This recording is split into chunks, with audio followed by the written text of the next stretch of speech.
ஓம் சாந்தி. 15/5/2017. இன்றைய முரளியின் தலைப்பு இனிமையான குழந்தைகளே, பாபாவுடைய ஸ்ரீமத் படி நடக்கிறதுனால உயர்ந்தவராகலாம். ராவணனுடைய வழிபடி நடந்தீங்கன்னா எல்லா மரியாதையும் மண்ணோட மண்ணா போயிடும். சூப்பர் இல்லையா? பாபா குழந்தை ஆக ஆக உலகமே உங்களை அண்ணாந்து பார்க்கும். அந்த அளவுக்கு மரியாதை ஆகிடும். உங்களுடைய குணங்கள் மாறுறதெல்லாம். ஒரு வினாடி ராவணன் வழிபடி நடந்தீங்க, போச்சு. கத்திட்டு இருந்தவங்க பாபா குழந்தையா அப்படி ஆகிடும் இல்லையா? அதனால பாபா வழிபடி நடக்கணும். அதுதான் பாபா சொல்றார், நீங்கள் விரும்பாட்டினா கூட எல்லார் முன்னிலையிலும் உங்கள் மானம் போகுன்றார். இப்போ கவனமாக இருக்கணும். அதுக்கு தான் எப்போவுமே 1000 கோடி ஆத்மாக்கள் முன்னாடி இருக்கிறன்னே இருக்கணும், இல்லைன்னா மண்ணோட மண்ணாயிடும். கேள்வி: ஈஸ்வரிய பிறப்புரிமையை அடையக்கூடிய வாரிசு குழந்தைங்களுடைய அடையாளம் சொல்லுங்க பார்ப்போம். பாபாவுடைய குழந்தை ஆயிட்டீங்கன்னா உங்களுடைய பிறப்புரிமை அனைத்து பொக்கிஷமும் சொர்க்க ராஜ்யமும். ஆனால் அதை யார் அடையிறா? உங்களுக்கு உரிமை உண்டு, ஆனால் அதை யார் அடையிறாங்க? ஒரு சிலர் தான் அடையிறாங்க. அதான் பாபா குழந்தைங்க எல்லாருக்கும் உரிமை இருக்கு, ஆனால் எல்லாரும் அடையிறது இல்லை ராஜ்யத்தை. லக்ஷ்மி நாராயணன் ஆகுறது இல்லை. ஸோ அப்படி ஆகிறவங்களுடைய அடையாளத்தை சொல்லுங்க பார்ப்போம். என்ன அவங்க அடையாளம்? ராஜ்யத்தில் ராஜாராணி ஆகிறவங்களுடைய அடையாளம்னா, இப்படிப்பட்ட வாரிசு குழந்தைங்க ஒன்று பாபாவை முழுசாக ஃபாலோ பண்ணிக்கிட்டே போவாங்க. ரெண்டாவது, சூத்திரர்களுடைய சங்கத்தில் மிக மிக கவனமாக இருப்பாங்க. ஒருபோதும் அவங்களுடைய சங்கத்தில் பாபாவுடைய ஸ்ரீமத்தில் தனது மனசு சொல்கிற வழியை கலக்க மாட்டாங்க. 3, தன்னுடைய உண்மையிலும் உண்மையான கணக்கை பாபாவுக்கு சொல்லுவாங்க. 4வது, ஒருத்தருக்கொருத்தர் எச்சரிக்கை கொடுத்துக்கிட்டே முன்னேற்றத்தை அடைஞ்சிக்கிட்டே இருப்பாங்க. 5வது, ஒருபோதும் பாபாவுடைய கையை விடணுன்ற எண்ணம் கூட அவங்களுக்கு இருக்காது. இந்த மாதிரி குழந்தைங்க தான் பாபாவுடைய ஆஸ்தியை பிறப்புரிமையாக அடையக்கூடிய குழந்தைங்க. அவங்க எப்படி இருப்பாங்க? பாபாவை ஃபுல்லாக ஃபாலோ பண்ணுவாங்க. அவர் கொடுக்குற கட்டளை அப்படியே கண்ணை மூடிட்டு ஃபாலோ பண்ணிகிட்டே இருப்பாங்க. அமிர்தோல எழுந்திருக்கணுமா எழுந்திருக்கணும், பூண்டு வெங்காயம் சாப்பிடக்கூடாது சாப்பிடக்கூடாது, இனிமையாக தான் இருக்கணுமா இருக்கணும், துக்கம் கொடுத்தாலும் தாங்கிக்கணுமா தாங்கிக்கணும், இவ்வளவும் பண்ணிகிட்டே இருப்பாங்க. அடுத்தது, சூத்திரர்கள் அல்லது சூத்திர குணமுடைய பிராமணர்கள். ஏன்னா நம்ம பெரும்பாலும் சூத்திரர்கள் தொடர்பில் விலகிடுறோம். ஆனால் பாபா குழந்தைங்க கிட்டே எல்லா குணங்களும் இருக்கும். எல்லாருமே முழுமையாக இருப்பாங்கன்னு சொல்ல முடியாது. ஆனால் ரொம்ப சூத்திர குணம் இருக்குது ஒருத்தர்னா அவங்கக்கிட்டேருந்து எச்சரிக்கையாக விலகி இருப்பாங்க. இல்லைன்னா நமக்கு அது வந்துடும், சங்கதோஷம் நமக்கு வந்துடும். அடுத்தது, ஸோ அதனால் சூத்திரர்கள் சொல்கிறத கேட்டு பாபாவுடைய வழியில் தன்னுடைய மனசு சொல்ல வழியை கலக்க மாட்டோம். ஐயோ அவங்க 5 வருஷம் 10 வருஷம் இருக்காங்க, அவங்களே அப்படி தான் இருக்காங்க, ஸோ நம்மளும் அப்படி இருக்கலாம், தப்பு இல்லை அப்படின்னு நினைக்க மாட்டாங்க. அது சூத்திரர்கள் அடையாளம் தெரிஞ்சுட்டு அவங்கள அப்படியே கட் பண்ணிவிட்டு எட்ட வந்துடுவாங்க. இல்லாட்டினா கொஞ்ச நேரத்தில் என்ன ஆகிடும், இவங்கள மாதிரி அவங்க ஆகிடும். பூவோடு சேர்ந்து நாரும் மணக்கிறதுக்கு பதில் நாரோடு சேர்ந்து பூவும் நாரி போயிடும் இல்லையா? ஏன்னா அது சங்கதோஷம் அப்படி. அடுத்தது, தன்னுடைய உண்மையான கணக்கை மறைக்காமல் பாபா கிட்ட சொல்லுவாங்க. முழுக்க முழுக்க பாபா கிட்ட தன்னுடைய கணக்கு சொல்லுவாங்க. மற்றவங்க எனக்கு துக்கம் கொடுத்தாங்க இது கொடுத்தாங்க அதெல்லாம் இல்லை, நான் மற்றவங்ககிட்ட எப்படி நடந்துட்டேன் அதை பாபாட்ட சொல்லுவாங்க. இல்லையா? நான் நாராயணன் ஆகிறதுக்கு வந்தேன், எல்லாரையும் நாராயணன் ஆகிட்டு நான் வேலைக்காரன் ஆகிறதுக்காக இருக்கிறேன். பாபா கிட்ட போய் இவங்க சரியில்லை அவங்க சரியில்லைன்னா என்ன அர்த்தம்?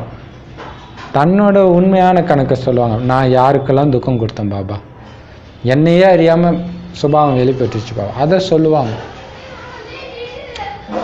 அதே மாதிரி ஒருத்தருக்கு ஒருத்தர் எச்சரிக்கை கொடுத்துட்டே இருப்பாங்க. டைம் ரொம்ப கம்மியாக இருக்குது, சங்கதோஷத்தில் மாட்டாதீங்க. ஏன் எதுக்கு? அது நமக்கு டைம் கிடையாது. நஷ்டத்தில் மற்றவங்க ஸ்ரீமத்தை ஃபாலோ பண்ணுறாங்க, பண்ணலைன்ற பார்க்குறது நம்ம வேலை கிடையாது. நாம் பாபாவுடைய வழிபடி போகணும். சுபபாவனை வச்சுட்டு போயிட்டே இருங்க. மற்றதை பற்றி பேசவே பேசாது, அது நமக்கு தேவையே இல்லை. அந்த மாதிரி எச்சரிக்கை கொடுத்து கொடுத்து தானும் முன்னேறி மற்றவங்களும் முன்னேற்றி அழைச்சிட்டு போவாங்க. யார்? வாரிசு குழந்தைங்க. மாயாவுடைய கவர்ச்சியில் சிக்கி சரி கொஞ்ச நாளைக்கு பாபா விட்டுட்டு கல்யாணம் பண்ணி எல்லாத்தையும் என்ஜாய் பண்ணிட்டு வரலான்ற எண்ணமே அவங்களுக்கு வராது இல்லையா?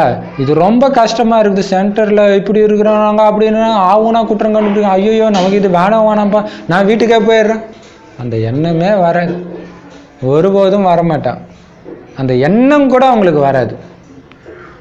இவங்க தான் வாரிசு குழந்தை. பாபா கையை பிடிச்சோன்னா பிடிச்சந்தான், இதுதான் என் குடும்பம், அடித்தாலும் உடச்சாலும் துரத்தினாலும் நான் பாபா காலடியிலே விழுந்து கிடப்பேன் அப்படின்னு இருப்பாங்க. இவங்கெல்லாம் வாரிசு குழந்தைங்க. அப்போ நாம் அப்படி இருக்கிறோமா செக் பண்ணிக்கணும். பாடல்: தாயே தாயே நீயே எங்க பாக்கிய விதாதா, பாக்கியத்தை வழங்குற வள்ளல் தாயே நீங்க அப்படின்னு பாடு. இதுதான் வந்தே மாதரம் பாக்கிய விதாதா அப்படின்ட்டு வரும். அப்போ அந்த தாய் யாரு? பாபா குழந்தைங்க. பாபா குழந்தைங்க எல்லாருமே இல்லையா? தாய் மண்ணே வணக்கம் வந்தே மாதரம் பாடுறாங்க இல்லையா? ஸோ பிரம்மா குமார் குமாரிகளை குறிக்கிறது இது. ஓம் சாந்தி.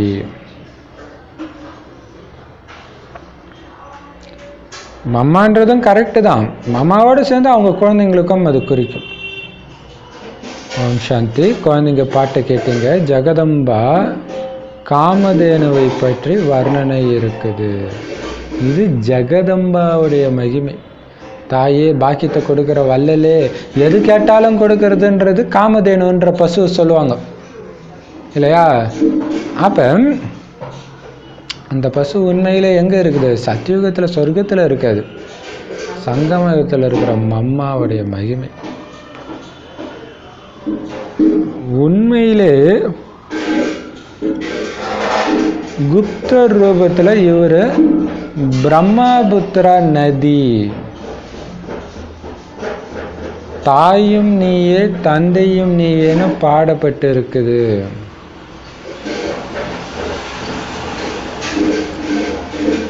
சிவபாபா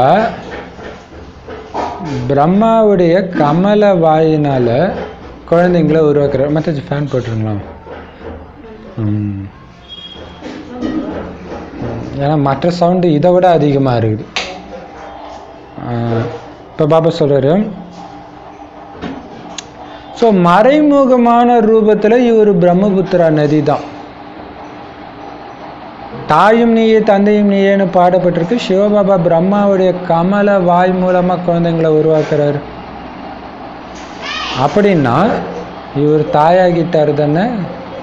இது ஆழமான விஷயம். ஸோ இங்கே ஜெகதம்பான்னு யார் சொல்கிறார்? பாபா பிரம்மா பாபாவை சொல்கிறார். அவரும் ஜெகதம்பா தான். அதான் ஜெகதம்பானா ஜெகத்தின் தாய். ஜெகம்னா உலகம், உலகத்தின் அம்மா. மம்மாவை தான் ஜென்ரலாக சொல்கிறது. ஆனால் இவங்களும் அம்மா தானே, பெரிய அம்மா இவங்க தான். மம்மாவுக்கும் அம்மா பிரம்ம பாபா தான். அப்போ பிரம்மா வாய் வழியாக தான் தந்தை குழந்தைங்களை படைக்கிறாருன்னா அப்போ பிரம்ம பாபா யார்? அம்மாவாயிரு இல்லையா? ஒரு ஆண் தன்னுடைய வாரிசு குழந்தைய தன்னுடைய மனைவி மூலமாக தான் உருவாக்குறாரு. ஸோ அந்த மாதிரி சிவபாபா தன்னுடைய வாரிசு குழந்தைய பிரம்மா மூலமாக உருவாக்குறதுனால இவர் சிவனுடைய மனைவி ஆயிடுறாரு, நாம் அம்மாவாயிடுறோம். சரி, நமக்கு அம்மாவாயிடுறாரு அவரு. இது ஆழமான விஷயம். ஆனால் இந்த விஷயம் சாஸ்திரங்கள்லாம் கிடையாது. ஏன்னா இந்த சாஸ்திரங்கள் எல்லாமே பக்தி மார்க்கத்துடைய விஷயங்கள். இங்கே இருக்கிறது ஞான மார்க்கம். அது முடிஞ்சிச்சு, அது வேற, அது வேற. அது பக்தி மார்க்கம், இது ஞான மார்க்கம். பக்தி மார்க்கத்தில் கொஞ்சோண்டு உண்மையை சுற்றி நிறைய பொய் இருக்கும், கதை. ஞான மார்க்கத்தில் பொய்க்கே வேலை கிடையாது. இங்கே காதுக்கு இனிமையான விஷயம்லாம் கிடையாது, புத்திக்கு இனிமையான விஷயம் ஞானம், உண்மை. இதுதான் உண்மை. கடவுள் எங்கும் நிறைந்தவர், அப்படியே அகாண்ட ஜோதி, அப்படியே கேட்க பயங்கரமாக இருக்கும். அப்படிலாம் நான் கிடையாது, குட்டி புள்ளின்ட்டார், முடிஞ்சு போச்சு. உண்மையை சொல்கிறார், அவ்வளோதான். ஏற்றுக்கிறது ஏற்றுக்காது உங்கள் இஷ்டம். ஞானமாக இருக்கும், அதான் ஞானம்.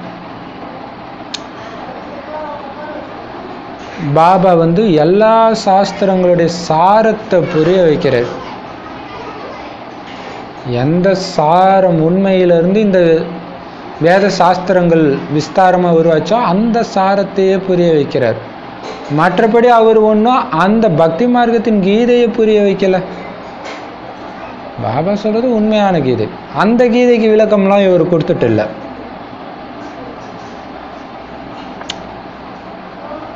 ஏன்னா பாபாவே ஞான கடல், அவர் எதுக்குப்பா அந்த கீதையை பற்றி சொல்லணும்?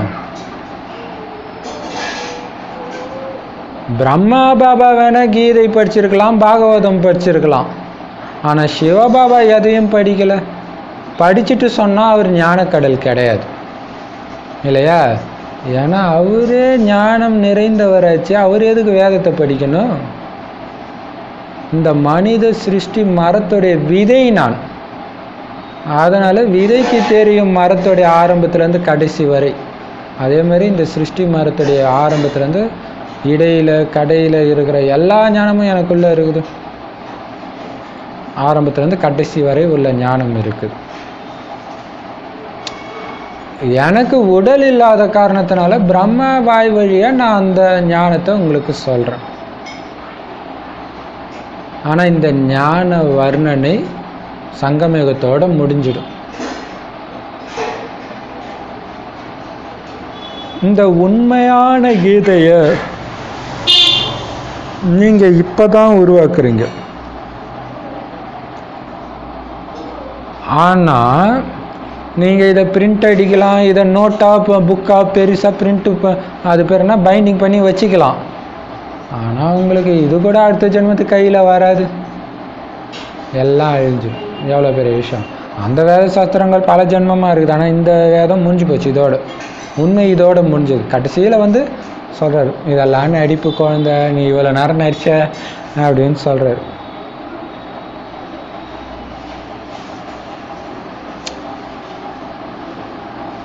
மற்றபடி கீதை, ராமாயணம், மகாபாரதம் இதெல்லாம் பக்தி மார்க்கத்துடைய சாஸ்திரங்கள்.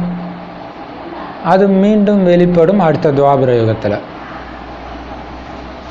ஆனால் அந்த பக்தி மார்க்கத்தின் சாஸ்திரங்களை படிக்கிறதுனால யாருக்கும் சத்கதி கிடைக்காது. என்ன அர்த்தம்? யாரும் சொர்க்கத்துக்கு போக மாட்டாங்க. போகிறதவங்க எப்பயோ போயிருக்கணுமே, யாருமே போகலை.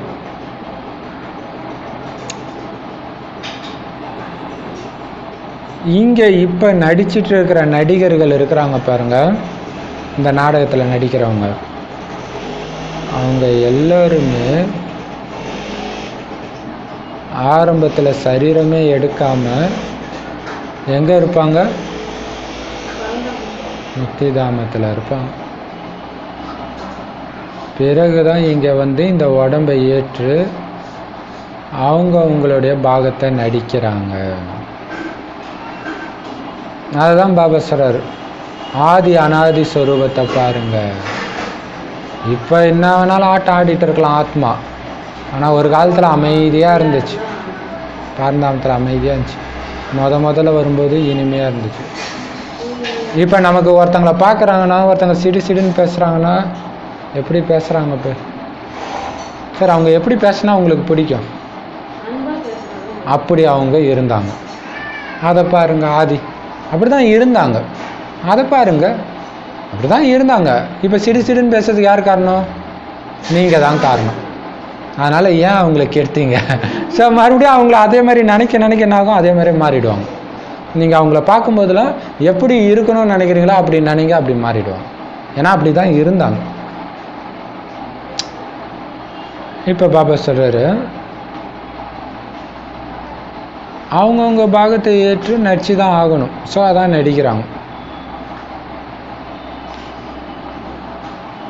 ஏன்னா எல்லா ஆத்மாவிலையும் அழிவற்ற பாகம் நிரம்பி இருக்குது.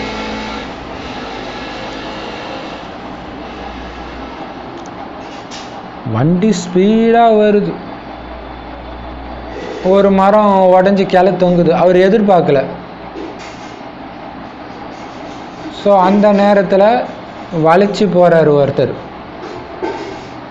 ஒருத்தர் நின்று பொறுமையாக போகிறார், ஒருத்தர் நேராக மரத்தில் போய் விடுறார். முதல்ல இருந்த ஆத்மாவுக்கு அந்த மரத்தை பார்த்தா இப்படி தான் நடிக்கணும்னு பதிவாகிருக்கு, யாரும் மாற்ற முடியாது. மூணாவது வார ஆத்மாவுக்கு நடிப்பு நேராக போய் மரத்தில் விடணும்னு தான் இருக்குது, அதையும் யாரும் மாற்ற முடியாது. இதில் யாருடைய தப்பும் கிடையாது. எவ்வளோ பெரிய விஷயம், நடிப்பு நடிச்சே ஆகணும். ஏன்னா நிரம்பி இருக்கு அதோடைய அழிவற்ற பாகம். அதுதான் நாடகம். நாடகத்தில் பாவம் அவங்க நடிப்பை நடிக்கிறாங்க, நீங்கள் ஏன் டென்ஷன் ஆகுறீங்க? அவங்க நடிப்பை அவங்க நடிக்கிறாங்க, நீங்கள் ஏன் டென்ஷன் ஆகுறீங்க? அவங்க நடிப்பு மற்றவங்கள டென்ஷன் ஆக்கிறது தான், உங்கள் நடிப்பு அது கிடையாது. பாபா குழந்தை ஆகிட்டீங்க, சாட்சியாக பாருங்கள். ஏன்னா உங்களுக்கு தெரியும் இது நாடகம், நான் உங்களுக்கு தெரியாது. அதுதான். அதே மாதிரி இந்த சிருஷ்டி சக்கரம் ஒன்று தான், மேலே ஒரு சக்கரம் கீழே ஒரு சக்கரம்லாம் கிடையாது. இங்கே தான் நடக்குது சக்கரம் நடிப்பு. இதை படைக்கக்கூடியவரும் ஒருத்தர் தான். ஒரே ஒரு சிருஷ்டி சக்கரம் தான் சுற்றிட்டு இருக்குது. ஓ, இங்கே ஒரு நடிப்பு இருக்குது, மேலே ஒரு நடிப்பு இருக்குது, அதுக்கு மேலே வேறு உலகத்தில் நடிப்பு இருக்குது, அப்படிலாம் கிடையாது. இங்கே தான் நடிப்பெல்லாம். ஆனால் பார்த்தீங்கன்னா டெய்லியும் டிவியில் நியூஸ்லலாம் பார்த்தீங்கன்னா அங்கே ஒன்று கண்டுபிடிச்சிட்டாங்க, அங்கே ஒரு கிரகம் இருக்குது, அங்கே தண்ணி இருக்கிற மாதிரி தெரியுது, சயின்டிஸ்ட் அப்படியே தீவிரமாக. அவங்க என்ன கடவுளா? பாபா தான் இங்கே சொல்கிறாரு, நேரத்தை வீணாக்கிட்டு இருக்கிறாங்க, எங்கேயும் எதுவும் கிடையாது, இங்கே தான் நடிப்பு. அவங்க தேடிக்கிட்டு இருக்கக்குள்ள உலகம் போயிடும். ஸோ அவங்க வாழ்க்கையை வீணாக்கினாங்க.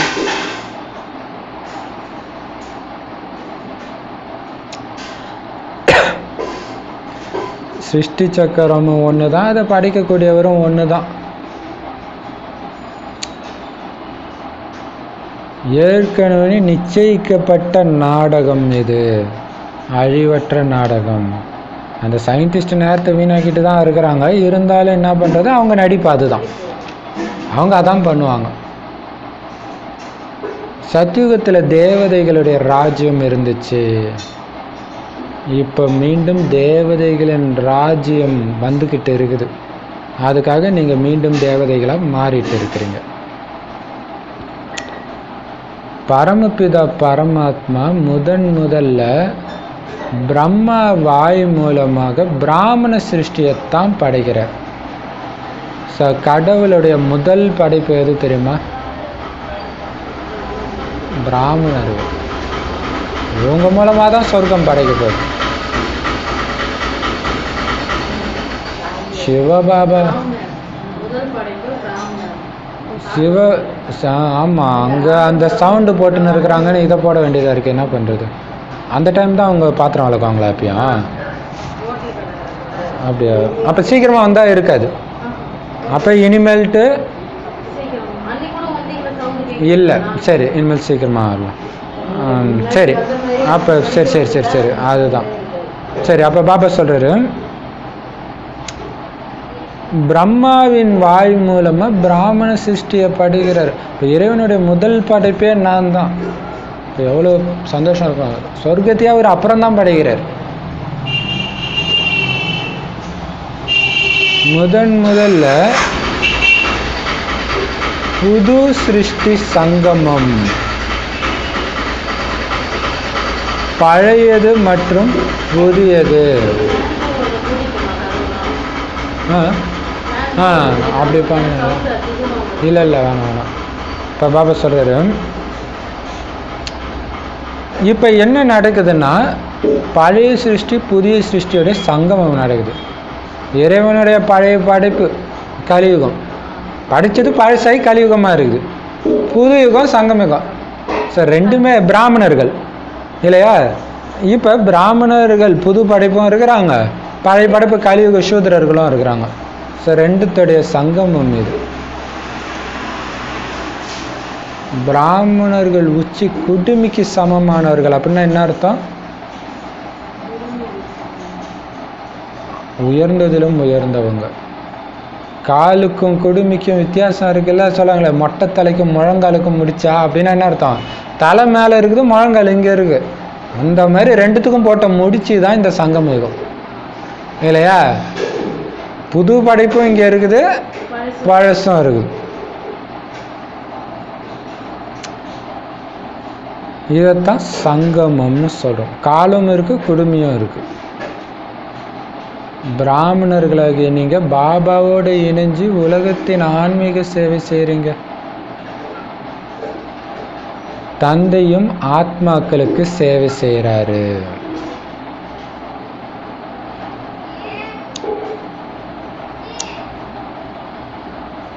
நீங்களும் ஆத்மாக்களுடைய சேவை செய்கிறீங்க. அதாவது என்ன சேவை செய்கிறீங்க நீங்களும் அப்பாவுன்னா, யார் கீழானவர்களாக ஆகிட்டாங்களோ அவங்கள உயர்ந்தவர்களாக மாத்திர சேவை செய்கிறீங்க. இந்த சேவையில் பாபாவுடைய வழிபடி யார் நடக்கிறாங்களோ அவங்க தான் உயர்ந்ததிலும் உயர்ந்த பதவி அடையிறாங்க.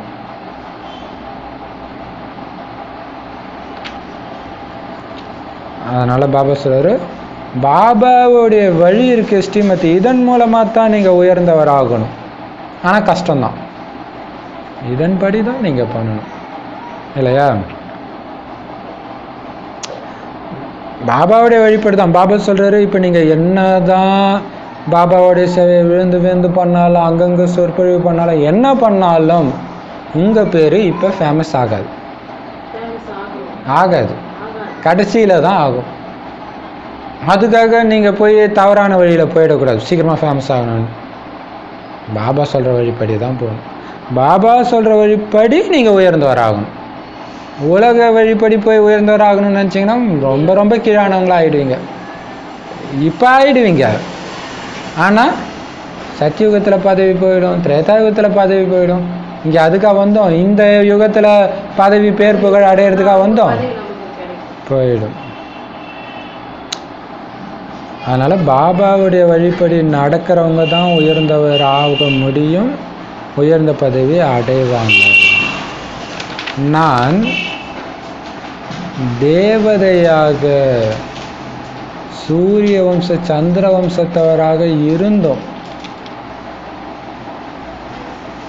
ஆனால் பிறகு இந்த மாயா தான் என் மரியாதையை கெடுத்துடுச்சு. கோயில் கட்டி கும்பிட்றாங்களே அந்த மாதிரி நான் இருந்தேன். அப்போ நிஜத்தில் எப்படி இருந்திருப்பேன்? ஆனால் என்னைக்கு விகார வசப்பட்டமோ மரியாதை போச்சு. அதுக்கப்புறம் யார் நான் தான் நாராயணன்னு சொல்லி பாருங்களா, சிரிப்பாங்க. அப்போ மாயா அப்படி பண்ணிடுச்சு, மரியாதை கெடுத்துடுச்சு. மாயாவில் வந்தோடனே அதான் நிலைமை நாராயணனுக்கு. பூஜைக்குரிய நிலையில் இருந்த உங்களை பூஜாரியை அழுக்க மாத்திடுச்சு இந்த மாயா. ஸ்ரீமத் மூலமாகத்தான் மனிதர்கள் உயர்ந்தவர்களாக ஆகிறாங்க. ஸ்ரீமத் உயர்ந்த வழி மூலமாக. உயர்ந்த வழி எது? பாபா கொடுக்கறது, பாபா கொடுக்குறது. அதன் மூலமாக தான் மனிதர்கள் தேவதை ஆகுறாங்க. ஆனால் ராவணனுடைய வழிபடி நடந்ததுனால என்னாச்சு? எல்லா மரியாதையும் மண்ணோட மண்ணாக போயிடுச்சு. இப்போ மீண்டும் சிவபாபாவுடைய வழிபடி நீங்கள் நடந்தீங்கன்னா புது உலகத்தில் தேவதையாகலாம். வானும் மண்ணும் உங்கள் கட்டளைக்கு கீழ்ப்படியும். ஸோ அந்த இடத்துல உயர்ந்தவராகணும், அதுதான் மெயின். அதுக்கு என்ன பண்ணணும்? சிவபாபாவுடைய வழிபடி நடக்கணும். இல்லைன்னா மரியாதை போயிடும். மனசு சொல்கிற வழிபடி நடந்தீங்கன்னா அங்கே மட்டும் இல்லை, இங்கேயே மரியாதை போயிடும், இங்கேயே போயிடும் இல்லையா? ஒரு பக்கா பாபா குழந்தையாக இருக்கிறாங்க, ஒரு 5 வருஷம் 10 வருஷம் 20 வருஷம் இருக்கிறாங்க. திடீர்னு மனசு வழிபடி ஏடகுடமாக நடந்துக்கிறாங்க அப்படின்னா பிராமண பரிவாரத்தில் அவங்க மேலே உள்ள மரியாதை போயிடும் இல்லையா? மண்ணோட மண்ணாக போயிடும். மற்றவங்களும் மதிக்க மாட்டாங்க, இங்கேயும் மதிக்க மாட்டாங்க, அங்கேயும் மதிக்க மாட்டாங்க. இப்போ நமக்கு அந்த மரியாதையை கொடுத்ததே பாபாவுடைய வழி தான். ஸோ அந்த மரியாதைப்படி நடங்க, புது உலகத்திலே தேவதை ஆகிடுவீங்க. ஒவ்வொரு அடியிலும் ஸ்ரீமத் படி நீங்கள் நடக்கணும். காந்திஜி கூட புதிய பாரதம் புதிய ராஜ்யத்தை தானே விரும்பினாரு.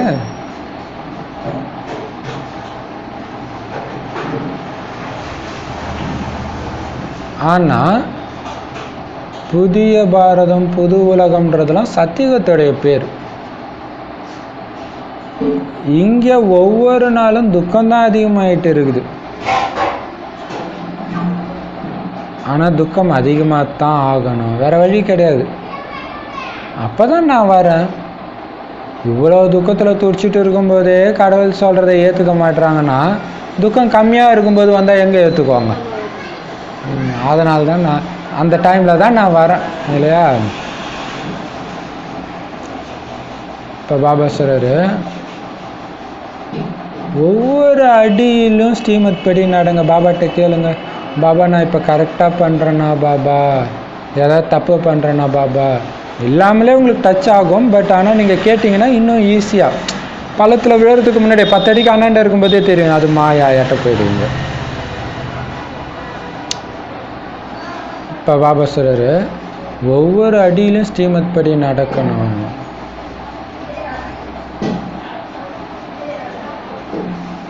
இங்கே துக்கம் அதிகமாகிட்டு தான் இருக்குது. காந்தி சொன்ன அந்த புது பாரதம் இது கிடையாது, இனிமேல்ட்டு தான் வரும். ஸோ துக்கம் அதிகமாகும்பொழுது நான் வரேன் துக்கத்துலேருந்து காப்பாற்றுறதுக்குன்னா என்னுடைய வழிப்படி நடந்தால் தானே காப்பாற்ற முடியும். ஸோ என்னுடைய வாக்கின்படி மீண்டும் வந்து சகஜ ராஜயோகத்தை கற்பிக்கிறேன். 5000 வருஷம் கழிச்சு தான் நான் மீண்டும் வருவேன்ட்டு இப்போ சொல்கிற மாதிரி போன 5000 வருஷம் முன்னாடியே சொன்னார்ல, அதன்படி வந்து ராஜயோகத்தை கற்பிக்கிறார். மற்றபடி சாஸ்திரங்கள் எல்லாமே பிற்காலத்தில் தான் உருவாகுது. இந்த கீதை ராமாயணம் எல்லாமே உருவாகும் மறுபடியும். ஆனால் இப்போதைக்கு எல்லா மதங்களும் வேதங்களும் எல்லாமே விநாச தீயில் அழிஞ்சு போயிடும். ஏன்னா இந்த சக்கரம் உங்களுக்கு தான் தெரியும். நீங்கள் இதை பள்ளிக்கூடத்துக்கு சென்று புரிய வைக்கணும் இல்லையா? ஸ்கூலில் வரலாறு புவியியல் பாடம் இருக்குது தானே, இதுவும் வரலாறு புவியியல் தான். போய் புரிய வைங்க ஸ்கூலில். ஸோ சூப்பர் இல்லையா? இப்போ இந்த 1 மாதம் மட்டும் பாபா லீவ் கொடுத்துருக்காரு ஸ்கூலுக்கு, அடுத்தது ஆரம்பிச்சிடலாம். ஓகேவா? இப்போ பாபா சொல்கிறாரு,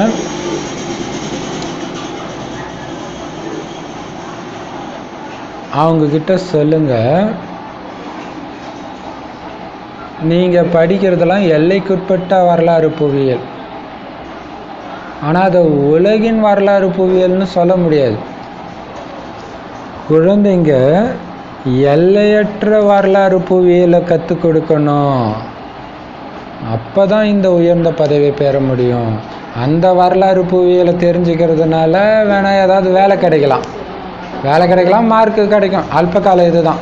பெரும்பான்மையானவர்களுக்கு யூஸும் கிடையாது இல்லையா? வரலாறு புவியெல்லாம் 10ஆவதோடு முடிஞ்சு போச்சு. இப்போ பாபா சொல்கிறாரு, இது எல்லைக்கு அப்பாற்பட்ட ஞானம். இதில் 3 உலகங்களுடைய ஞானமும் வந்துடுது.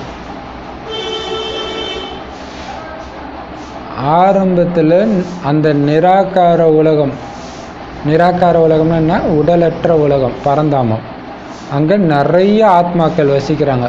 ஸோ உங்களுடைய சக்கரத்தில் 3 உலகமும் வந்துடுது. ஏன்னா 3 உலகத்து வழியாக தான் நீங்கள் உங்களுடைய பார்ட் நடக்குது. ஸோ ஆரம்பத்தில் நீங்கள் அங்கே தான் இருந்தீங்க.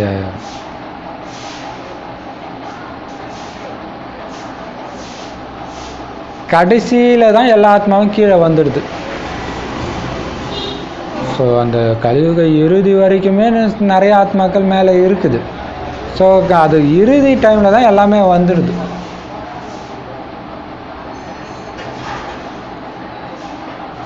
அதே மாதிரி பாபாவுடைய படைப்பு முதல்ல சூக்ஷ்மவதனத்தை தான் படைக்கிறார். இங்கே வர்றதுக்கு முன்னாடியே சங்கம யுகத்தில். ஸோ சூக்ஷ்மவதனத்தில் சூக்ஷ்ம வதனவாசிகளை படைக்கிறார். அங்கே யார் யார் இருப்பாங்க? பிரம்மா, விஷ்ணு, சங்கர். ஸோ அவங்களுடைய நடிப்பும் இப்போ தான் நடக்குது. நீங்கள் அவங்க கிட்ட சத்தியுகத்தில் லக்ஷ்மி நாராயணன் ராஜ்யம் இருந்துச்சு, அதுக்கப்புறம் என்ன ஆச்சுன்னு உங்களுக்கு தெரியுமான்னு ஸ்கூலில் இருக்கிற பசங்க கிட்ட போய் கேளுங்க.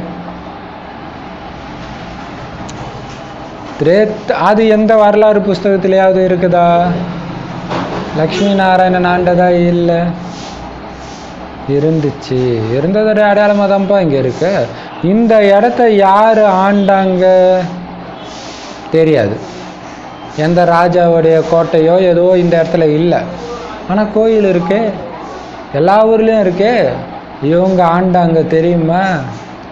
இல்லையா? ஒரு பெரிய ராஜாவாக இருந்தாருன்னா அவருடைய கோட்டை செஞ்சு அது மாதிரி ஒரு சில ஊரில் மட்டும் இருக்குது. ஆனால் தெருவுக்கு தெரு இருக்குது இந்த ராஜாக்கள். இவங்க யார் தெரியுமா?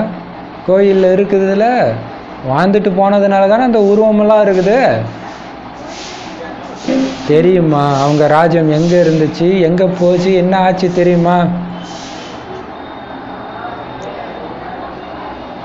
ஏன்னா மற்றவங்க இப்போ சோழர் இருந்தாங்க அப்படின்னா இன்னொருத்தர் கூட சண்டை போட்டு ராஜ்யத்தை இருந்தாங்க. ஆனால் இவங்க ராஜ்யம் எங்கே போச்சு தெரியுமா? ஏன்னா இவங்களுக்கு சண்டை போட மாட்டாங்க, இவங்ககிட்ட யாரும் சண்டை போட்டதும் கிடையாது. அது எங்கே போச்சு தெரியுமான்னு கேளுங்க.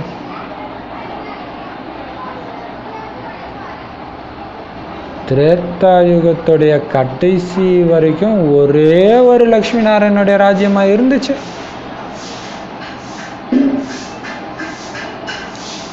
ஒருத்தரே 2500 வருஷமாக வாழ்ந்தாங்க. அதான் அர்த்தம் அதுக்கு. ஒரே லக்ஷ்மி நாராயணன். அப்போ ஒரு லக்ஷ்மி கிடையாது, ஒரு நாராயணன் கிடையாது, 8 நாராயணன். அப்போ நம்ம கேட்கலாம், நான் நாராயணனுடைய தீவிர பக்தர். அப்படியா? எந்த நாராயணனுடைய தீவிர பக்தர்? 8 நாராயணன் இருக்கிறாங்க தெரியுமா? நீங்கள் எந்த நாராயணனுடைய தீவிர பக்தர்? அப்படியே கன்ஃபியூஸ் ஆகிடுவாங்க.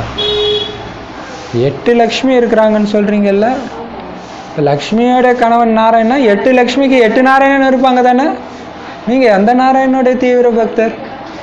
சூப்பர் பாயிண்ட்லாம் அப்படியே அப்படியே ஸ்தம்பிச்சு நிற்பாங்க. இப்படி கேட்குறாங்க, நம்ம யோசிச்சதே இல்லையே. ஆனால் கடவுள் ஒருத்தர் தான், அவரை பார்க்க முடியாது, நாராயணனை பார்க்க முடியும் இல்லையா? இப்போ பாபா சொல்கிறாரு, எவ்வளவு காலம் இருந்துச்சு? ஒருத்தரே 2500 வருஷம் இருந்திருக்க முடியாது. அப்போ எவ்வளவு காலம் ஒரு நாராயணன் லக்ஷ்மியுடைய ராஜ்யம் இருந்தது? எவ்வளவு பரப்பளவில் அவங்க ராஜ்யம் இருந்துச்சு? தமிழ்நாடு ஃபுல்லாக இருந்துச்சா? ஆந்திரா ஃபுல்லாக இருந்துச்சா? எவ்வளோ தூரம் இருந்துச்சு? இப்போ பாருங்க, ஆகாயம் பூமியில் கூட பிரிவினை. ஏன் எல்லைக்குள்ள அவனுடைய விமானம் வந்துச்சுன்ட்டு சுட்டு தள்ளிடுறாங்க. கடல்லையும் பிரிவினை, மண்ணுலையும் பிரிவினை இப்போ. ஆனால் இந்த லக்ஷ்மி நாராயணன் ஆளும்போது எந்த பிரிவினையும் கிடையாது. இப்போ உலகம் எப்படி இருந்திருக்கும் யோசிச்சு பாருங்க. அதாவது ஒரு சிஸ்டர் சொல்கிறாங்க, நான் சின்ன வயசில் இருக்கும் பொழுது ஏதோ குவார்ட்டர்ஸில் இருந்துருக்குறாங்க, ஏதோ கவர்மெண்ட் ஜாபில் இருக்காங்க. அப்போ நாங்கள் யார் வீட்டில் வேணாலும் போய் ஜாலியாக விளையாடுவோம். ஆனால் இப்போல்லாம் அப்படி கிடையாது. இன்னும் மனிதர்களுடைய மனசு குறுகி போயிட்டே இருக்கு. அப்போ சத்தியுகத்தில் எப்படி இருந்திருக்கும்? பிரிவினையே இருக்காங்க. யார் வேணாலும் எங்கே வேணாலும் போகலாமா? நீ ஏன்டா எங்கள் வீட்டுக்கு வந்தா? அப்படிலாம் கேட்க மாட்டாங்க. ஏன்னா எல்லாருமே பரிசுத்தமானவங்களாக இருப்பாங்க. யாரை பார்த்தாலும் சந்தோஷமாக இருக்கும். எவ்வளோ சூப்பர் இல்லை? அந்த மாதிரி உலகத்துக்கு போயிட்டே இருக்கிறோம் தினம் தினம். அங்கே பாரதத்தில் எல்லையற்ற ராஜ்யம், எல்லைக்கு உட்பட்டதெல்லாம் கிடையாது. ஆனால் இப்போ பாருங்கள் எவ்வளோ துண்டு. தமிழ்நாட்டையும் இன்னும் பிரிக்கலாமா? அது வேற யோசிச்சுன்னு இருக்கிறாங்க இல்லையா? இந்தியாவை துண்டு துண்டாக போட்டு மாநிலமாக்குனாங்க. அதையுமே பிரித்து இப்போ பார்த்தீங்கன்னா ஒரு காலத்தில் பார்த்தீங்கன்னா ஆந்திரா, தமிழ்நாடு, கேரளா எல்லாம் ஒன்றா சேர்த்து சென்னை மாகாணம்னு இருந்துச்சுன்றாங்க. அப்புறம் அது பிரிஞ்சு 3 இதாக போச்சுன்றாங்க. ஸோ துண்டு துண்டாக போயிட்டே இருக்குது. ஆனால் அங்கே இந்த துண்டுக்கெல்லாம் வேலை கிடையாது. அங்கே இருக்கிறது ஒரே மொழி, ஒரே மொழி, ஒரே வழி. அதனால் எல்லையற்ற ராஜ்யம். எவ்வளோ எல்லை இருந்தது? எல்லையே கிடையாது, ஃபுல்லாக அவங்க ராஜ்யம்தான். ஆனால் இங்கே இருக்கிற எல்லாரும் என்ன நினைக்கிறாங்க? இப்போ இருக்கிறதெல்லாம் இணைக்கணும்னு நினைக்கிறாங்க. இப்போ பார்த்தீங்கன்னா ரொம்ப நாளைக்கு முன்னாடி அது மாதிரி இணைக்கணுன்ற நல்ல எண்ணத்தினால எல்லாம் உலகம் ஃபுல்லாக, ஏன்னா மொழியினால தான் இப்படி பிரிஞ்சு போயிடுச்சு. எல்லாம் தேசிய மொழி இந்தியா ஆக்கி விட்டா எல்லாம் ஒன்று சேராங்கன்னு நினச்சாங்க. உடனே இவங்க என்ன பண்ணுறாங்க, இந்தியை திணிக்கிறாங்க அப்படின்னு போராட்டம்னா, ஸோ அதே மாதிரி ஆயிடுச்சு.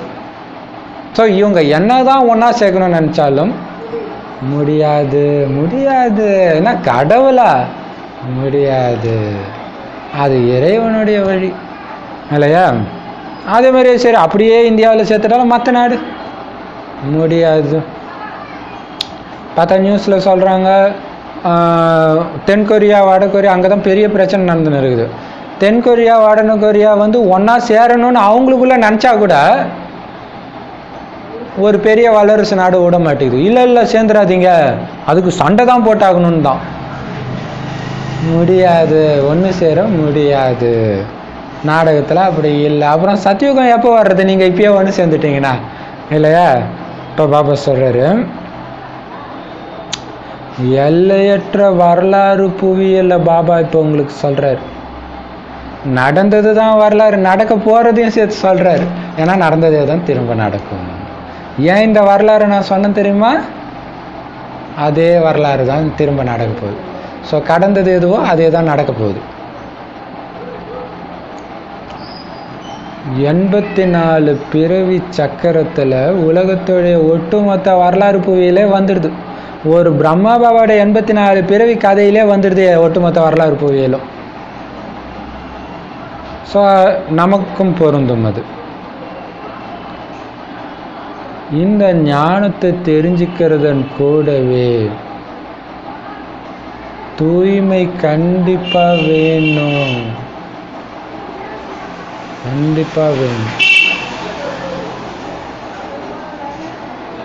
பாபா சொல்றார், உறுதிமொழி எடுங்க. நான் இப்படி தான் இருப்பேன்னு எடுங்க, நான் உங்களுக்கு உதவி பண்ணுறேன்றார். ஸோ கண்டிப்பாக தூய்மை வேணும். ஆனால் இன்றைய உலகத்தில் தூய்மையும் இல்லை, அதனால் அமைதியும் இல்லை, சுகமும் இல்லை. தூய்மை இல்லாத இடத்துல சுகமும் இருக்காது, அமைதியும் இருக்காது. இதுதான் பெரிய விஷயம். அந்த தூய்மையாக இருக்க, தூய்மைன்னா என்னது? அப்படியே ஒரு பாபாவை தவிர எந்த நினைவும் இருக்காது, உடல்ன்ற நினைவே இருக்காது. அப்படி ஒரு நிலை இருக்கும்போது அமைதியும் ஆனந்தத்திலும் மிதந்துட்டு இருப்பீங்க. இப்போ நீங்களே அமைதி ஆனந்தத்தில் மிதந்துட்டு இருந்தீங்கன்னா உங்களை சுற்றி அது பரவும். ஆனால் அமைதி ஆனந்தத்தை நீங்கள் அனுபவம் செய்யலைன்னா தான் டிவி இந்த மாதிரி விஷயத்துக்கு போயிடுவீங்க. அப்போ அமைதி இருக்காது, சுகம் இருக்காது. ஸோ அடிப்படை தூய்மை. ஸோ உங்களுடைய மனசில் பாபா நினைவு ஞானத்தை தவிர எதுவுமே இல்லாமல் வச்சுக்கணும். ஸோ அந்த இடத்துல டிவி வந்துச்சுன்னா அது மற்ற இடத்த போட்டுன்னா தூய்மையின் சக்தி காணாமல் போயிடும். அவ்வளோதான். இப்போ பாபா சொல்கிறாரு, சன்னியாசிகள் கிட்ட போகிறதுனால அமைதி கிடைக்குதுன்னு மனிதர்கள் நினச்சிட்டு போகிறாங்க. ஆனால் பாபா சொல்கிறாரு, அமைதியை உன் கழுத்தில் மாலையாக போட்டுட்டு இருக்கிறது தெரியாமல் அவர்கிட்ட போய் கேட்டுன்னு இருக்கிற. ஒரு கதை சொல்லுவார் இல்லையா, ஒரு ராணி குளிக்க போகும்போது வழக்கமாக மாலையை கழட்டி வச்சுட்டு குளிப்பாங்க. அன்னைக்கு கழட்ட மறந்துட்டாங்க. ஸோ குளிச்சு முடிச்சுட்டு தேடுறாங்க, எங்கே வைக்கிற இடத்துல காணுமேன்ட்டு. கழுத்துலே இருக்குது. அந்த மாதிரி எங்கே போய் தேடுறீங்க அமைதியா? டிவிலையா, குழந்தைங்க கிட்டயா, சாராய கடையிலையா? கழுத்தில் இருக்குது. அதை எப்படி அனுபவம் செய்யுது? தூய்மை ஒரு பாபா நினைவில் இருங்க, தானாக அது அனுபவமாகும். உண்மையிலேயே மற்றபடி சாது சன்னியாசியை தேடிட்டு தான் அங்கே போனார். கழுத்தில் இருக்குதுன்னு தெரியாமல் அவர் காட்டில் போய் உட்காந்துருக்கார். நீங்கள் எங்கே அவர்கிட்ட போய் தேடுறீங்க? அவருக்கே தெரியல எங்கே இருக்குதுன்ட்டு. உண்மையிலே ஆத்மாவாகிய என்னுடைய சுய தர்மமே அமைதி தான். ஆத்மாவுடைய உண்மையான குணமே அமைதி தான். இப்போ அதுக்கு தான் ஆத்மானு உணருங்கன்னு சொல்கிறது. அடிப்படை முதல் பாடம் என்ன? ஆத்மானு உணருங்க. உடல் கிடையாதுன்னு உணருங்க. அமைதி தான் அதோடைய குணமே. ஆத்மா எங்கே வசிக்கக்கூடியது? நிர்வாண தாமத்தில். நிர்வாண தாமம் அப்படின்னா என்ன அர்த்தம்? வான் அப்படின்னா சத்தம். நிர்வான் அப்படின்னா சத்தத்தை கடந்த உலகம். அது எது? பரந்தாமம். அப்போ சத்தத்தை கடந்த உலகத்தில் வாழ்ந்த ஆத்மாவுக்கு அமைதி இல்லையா? அது இருந்த இடமே அமைதி சொரூபமான இடம்ப்பா. அதனால் அங்கே போயிடுங்க, அமைதி அங்கே தான் இருக்கும். வேணும்னா அங்கே போயிடுங்க புத்தியினால். இப்போ பாபா சொல்கிறாரு, ஆத்மாவுடைய சுய தர்மமே அமைதினா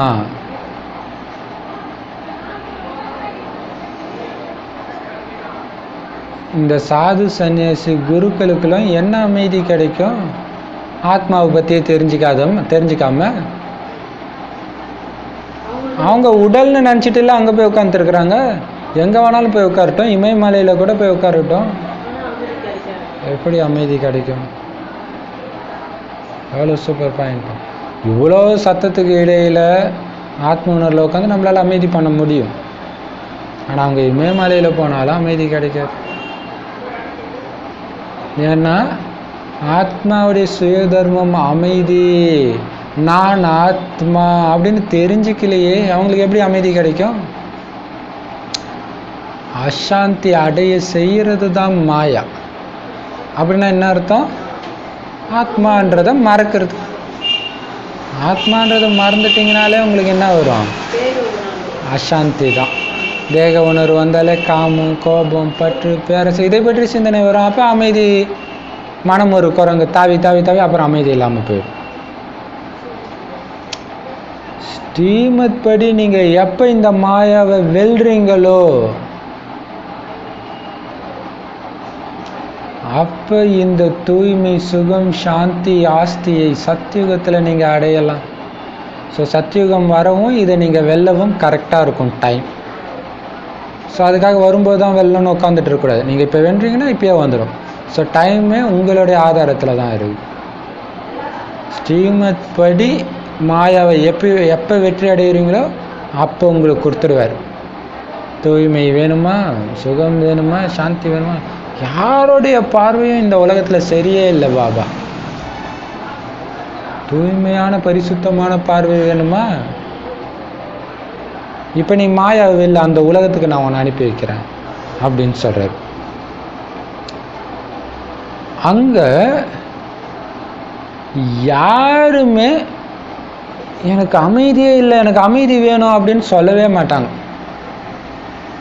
ஏன்? அமைதியில் மிதந்துட்டு இருப்பாங்க. எப்படி இருக்கும் உலகம்னு பார்த்துக்கோங்க. அதாவது இப்போ கூட அப்படி தான் இருக்குதுன்னு நினைக்கிறேன். நெய்வேலியிலலாம் போனீங்கன்னா, நெய்வேலி, திருப்பதியிலும் அப்படி இருக்கும்னு சொல்லுவாங்க. ஒரு சில ஊர்லெல்லாம் போனீங்கன்னா அப்படியே அமைதியாக இருக்கும், ஊரே ஆச்சரியமாக இருக்கும். நெய்வேலியிலலாம் அப்படி தான் இருக்கும். பார்த்தீங்கன்னா பக்கத்து வீட்டிலே கொலை பண்ணால் கூட யாருக்கும் தெரியாதுன்னுவாங்க, அவ்வளோ அமைதியாக இருக்கும். ஆனால் வீட்டுக்குள்ளே இப்போ டிவி வந்துடுச்சு. பட் ஆனால் நான் குழந்தையா இருக்கும்போது அப்போல்லாம் யார் வீட்டிலும் டிவி கிடையாதுல்ல, அதனால தான் அவர் ஜாலியாக இருக்கும். மரம் இருக்கிறது அதெல்லாம் ஒன்று இருந்தால் கூட அந்த ஒரு அமைதி. அங்கே சத்தம்னு ஒன்று கேட்டால் குழந்தைங்க விளையாடுற சத்தம் தான் கேட்கும். லீவ் டைமுக்கு தானே போவோம். ஸோ அதனால் மற்றபடி பார்த்தா அந்த ஒரு அமைதி இருக்கும்.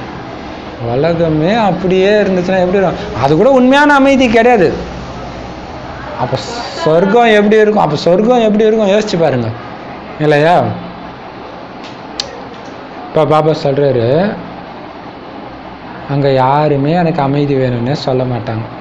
அதுதான் அங்கே பார்த்தீங்கன்னா அங்கே சிஸ்டர்ஸ் கூட சொல்லுவாங்க. என்ன சொல்லுவாங்கன்னா, நெய்வேலியில் இருக்கிறவங்களாம் யாருமே சென்டருக்கு வராததுக்கு முக்கியமான காரணம் அவங்களுக்கு இப்போவே இதுவே சொர்க்கம் மாதிரி இருக்குது, அதனால் வர்றதுலன்னா ஒரு எல்லாமே இருக்கும். அவங்களுக்கு காசு இருக்கும், வசதி இருக்கும், அமைதியும் இருக்குது. மாயா துக்கம் கொடுத்தா தானே வரணும்னு தோணும், அதனால் வரமாட்டுறாங்க. ஆமாம், அங்கேருந்து மற்ற இடத்துக்கு வர்றவங்களுக்கு பார்த்தீங்கன்னா, அங்கேயே எப்படியாவது வேலையை வாங்கிடணும், அப்பா வேலையை வாங்கிடணும் அப்படின்னு தோணும். இப்போ பாபா சொல்கிறாரு, சொர்க்கத்தில் எனக்கு அமைதி வேணும்னு யாருமே சொல்ல மாட்டாங்க. ஏன்னா பாரதம் தான் தூய்மை, சுகம், அமைதியின் சொரூபமாக இருந்துச்சு. இப்போ அந்த பாரதத்தை படைக்கணுன்ற லட்சியத்தை வச்சு தான் சூத்ரன்லேருந்து பிராமணர் ஆகுறீங்க. உலகத்தையே மாத்திர நன்மை செய்கிற காரியத்துக்காக பிராமணன் ஆகுறீங்க. இந்த நேரத்தில் நாம் எந்த தர்மத்தை சார்ந்தவங்கன்னு கூட பாரதவாசிகளுக்கு தெரியாமல் தங்களை இந்துன்னு சொல்லிக்கிறாங்க.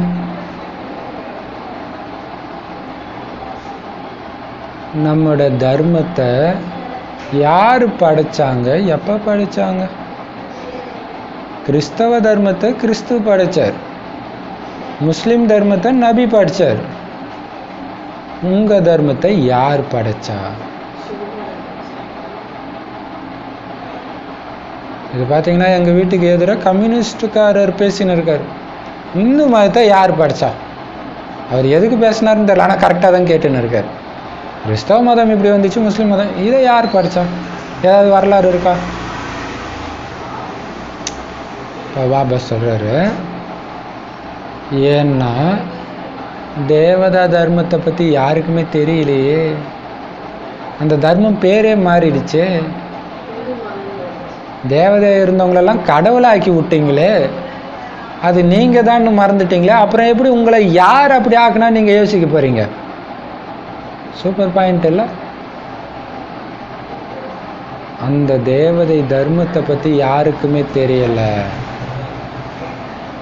ஆரியர் மற்றும் படிக்காதவங்க. ஆரியர்கள் அப்படின்னாலே படித்தவங்கன்னு அர்த்தம். வேதங்களை படித்தவர்கள் அப்படின்னு பக்தி மார்க்கத்தில் சொல்லுவாங்க. ஸோ ஆரியர்கள் தான் வந்து இங்கே இந்து மதத்தை உருவாக்குனாங்க அப்படின்னு சொல்லுவாங்க. ஆனால் பாபா சொல்கிறார், ஆரியர்கள்னால் படித்தவங்கன்னு அர்த்தம். தேவதைகள், ஆனால் பாபா சொல்கிறார், இப்போ ஒருத்தர் கூட ஆரியர் கிடையாது, எல்லாமே படிக்காதவங்க தான். ஏன்னா தான் யாருன்ற ஞானமே இல்லை, தன்னுடைய தந்தை யாருன்ற ஞானமும் இல்லை. தேவதைகளை பகவான் பகவதின்னு சொல்கிறாங்க. ஆனால்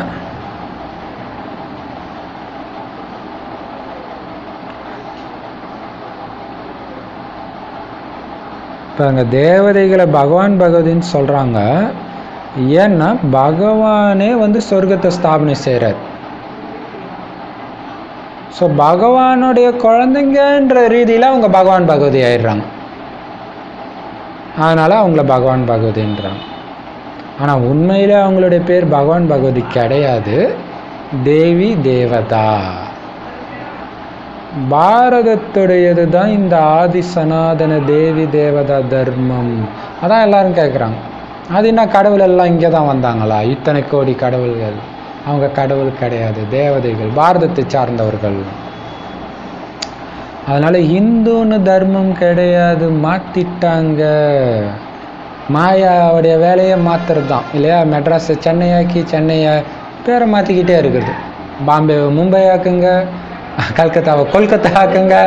இதே மாதிரி என்ன பண்ணிட்டாங்க, தேவதையை இந்துவாக்கி விட்டாங்க. மறந்தே போச்சு மாற்றினது. இந்துன்னு தர்மமே கிடையாது. இந்த பாபா எல்லா விஷயங்களையும் புரிய வச்சுட்டு இருக்கிறார். குழந்தைகளாகிய உங்களுடைய புத்தியில தான் இது பதியுது, இருந்தாலும் வரிசை கிரமத்தில் தான் பதியுது. எல்லாருக்கும் ஒரே மாதிரியும் பதிய மாட்டேங்குது. நிறைய குழந்தைங்க சிவபாபாவை வாரத்துக்கு ஒரே ஒரு முறை தான் நினைக்கிறாங்களாம். எப்போ? வாரத்துக்கு ஒரு நாள் வருவாங்களே சென்டருக்கு, அன்னைக்கு தான் கஷ்டப்பட்டு நினைக்கிறாங்களாம். வந்த உடனே சிஸ்டர் போ பாபா ரூமுக்கு போயிட்டு வா. சரி போயாச்சு. அங்கே போய் யாருமே இல்லை பக்கத்தில் பேசுறதுக்கு, என்ன பண்ணுறது? கஷ்டப்பட்டு நினச்சிட்டு இருக்கிறாங்களாம் வாரத்துக்கு ஒரு முறை. யார்? நிறைய குழந்தைங்க இப்படி தான் இருக்கிறாங்க. தொடர்பு இல்லாததுனால நினைவு மறந்து போயிடுது. இதில் தான் பிராமணர்களுடைய தொடர்பு வேணும். ஒருத்தருக்கு ஒருத்தர் எச்சரிக்கை செஞ்சுக்கிட்டே இருக்கலாம் இல்லையா? ஸோ பிராமணர்களே நீங்கள் வாரத்துக்கு ஒரு நாள் தான் பார்க்குறீங்கன்றதுனால தொடர்பு இல்லாமல் போயிடுச்சு. ஆனால் இப்போ நெட்டு இருக்கிறதுனால நிறைய வழி இருக்குது, நல்ல இன்டர்நெட்டில். அப்போ இப்போ பார்த்தீங்கன்னா நம்ம ஏரியாவில் இருக்கிற எல்லா பிராமணர்களும் பக்காவாக இல்லாமல் இருக்கலாம். கதை அடிக்கிறவங்களாகவும் இருக்கலாம். ஸோ நம்ம ஊரில் அப்படி கிடையாது. பட் இருக்கிறாங்கன்னு வச்சுக்கலாம், அவங்க நிலைமை என்ன ஆகும் இல்லையா?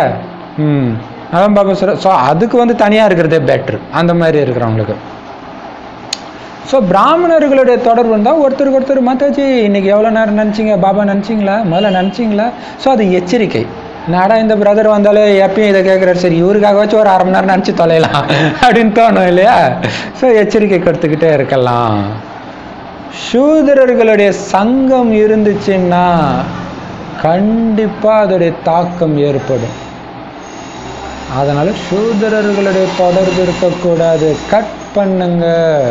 பிராமணர்களும் யார் ஞானத்தின் வழிபடி நடக்கிறாங்களோ அவங்க தான் பிராமணர்கள். மற்றவங்க பிராமணர் வேஷம் போட்டு சூதரர்கள்னு புரிஞ்சுக்கணும், விலகிடணும். இல்லாட்டினா அவங்க தாக்கம் நமக்கு ஏற்பட்டுடும். பாபா கிட்ட இருந்து முழு சொத்தை அடையிறதுக்கு நீங்க பாபாவை ஃபுல்லா ஃபாலோ பண்ணணும், அப்பதான் முழு சொத்து கிடைக்கும். மற்றபடி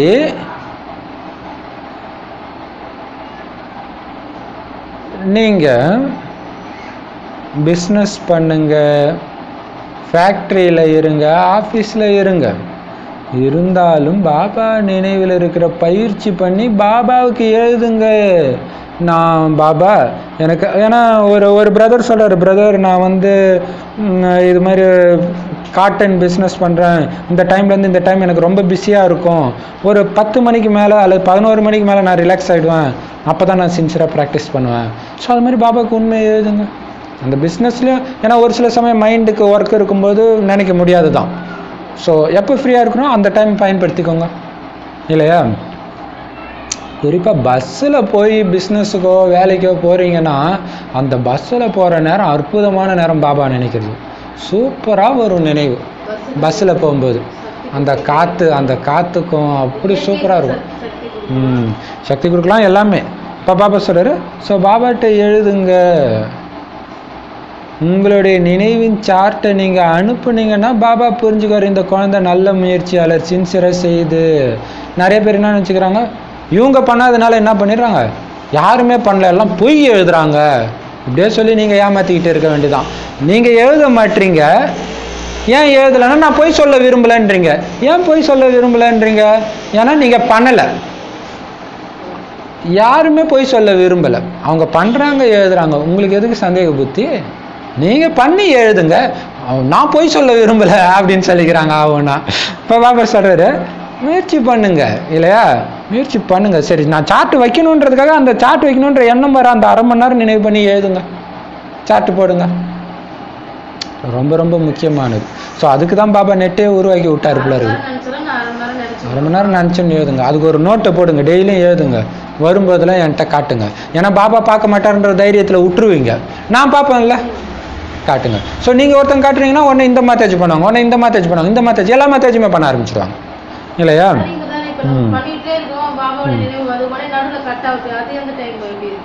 அதை என்ன பண்ணலாம் அப்படின்னா மார்க் போடுங்க. இப்போ காலையில் 10லேருந்து 12 மணி வரையும் நினைக்கிறீங்க, 10 to 12 அப்படியே ஃபுல் பாபா நினைவு தர எதுவுமே இல்லாமல் இருக்காது. நடுவில் நிறைய விஷயம் வரும். வர வர வர வர உங்களுக்கு தெரியும் எவ்வளவுக்கு நான் பவர்ஃபுல்லாக இருந்தேன். அப்போ 1 மணி நேரத்துக்கு 10 மார்க் கொடுங்க. பவர்ஃபுல்லாக பண்ணால் 10 மார்க், குறைஞ்சதுன்னா மார்க்கை குறைச்சிடுங்க. ஸோ 2 மணி நேரம் பண்ணேன், ஸோ 2 மணி நேரம்னா 20 மார்க்கு. ஸோ 20 மார்க்கில் நான் எத்தனை மார்க் எடுத்தேன்? 15 மார்க்கு, 10 மார்க் அப்படி போட்டுருங்க. சூப்பர் இல்லையா? எனக்கு திருப்தி இல்லைன்றதுக்காக தான் அந்த மார்க்கு. சரி, சரியாகவே பண்ண, சரி 1 மார்க் கூட போடுங்க. நான் நினைக்க முயற்சி பண்ணிட்டே இருந்தால் நிறையா வந்துக்கிட்டே இருந்துச்சு, சரி 1 மார்க் போடுங்க. அப்படி நீங்கள் சார்ட் அனுப்புனீங்கன்னா இந்த குழந்தை சின்சியராக முயற்சி பண்ணுதுன்னு பாபா புரிஞ்சுக்குவார். ஆனால் இங்கே நிறைய பேர் பாபாவுக்கு லெட்டர் எழுதுறதே கிடையாது. சிலர் சதோ பிரதானம் ஆகிறதுக்கு முயற்சி செய்கிறாங்க. பாபா சொல்றாரு, சிலர் ரஜோவாகவும் சிலர் தமோவாகவுமே இருக்கிறாங்க. முயற்சியிலே எல்லாத்துலேயுமே சதோ ரஜோ தமோ இருக்கு. சதோ பிரதான முயற்சி செய்கிறவங்க எப்படி சின்சியராக முயற்சி பண்ணுவாங்க. மாயாவை நானாக பார்த்துடலாம், நான் இன்னைக்கு 8 மணி நேரம் உன் நினைவில் இருந்து காட்டுறேன் பாபான்னு இருப்பாங்க. ரஜோகுணம் என்ன பண்ணுவாங்க, அதே மாதிரி வெறித்தனமாக சொல்லுவாங்க, மாயா வந்தேன்னா அடிச்சு டமால்னு ஊந்துருவாங்க. அவங்க ஊந்தோடனே டக்கு டக்குன்னு ஏந்திரிச்சு பண்ணுவாங்க சதப்புறாதனா. ரஜ வந்து கொஞ்ச நேரம் ஊந்துட்டு அப்புறம் ஒரு துடிப்பு வந்து ஏந்திரிப்பாங்க. தமம் என்ன, ஏந்திரிக்கணும் ஏந்திரிக்கணும் ஏந்திரிக்கணும் நினச்சிக்கிட்டே இருப்பாங்க. சாட்டு வைக்கணும் வைக்கணும்னு நினச்சிட்டே இருப்பாங்க. அப்படி ஆயிடும். தமோ முயற்சியாளர்கள் யாரோ அவங்க யாரு தெரியுமா? சூரிய வம்சத்தினரிடம் வந்து வேலை செய்யறவங்க, வேலைக்காரங்க. முயற்சியே பண்ணாம இருக்கிறோம், வேலைக்காரங்க. பணக்கார பிரஜைகள் முன்னாடி போய் வேலை செய்வாங்க.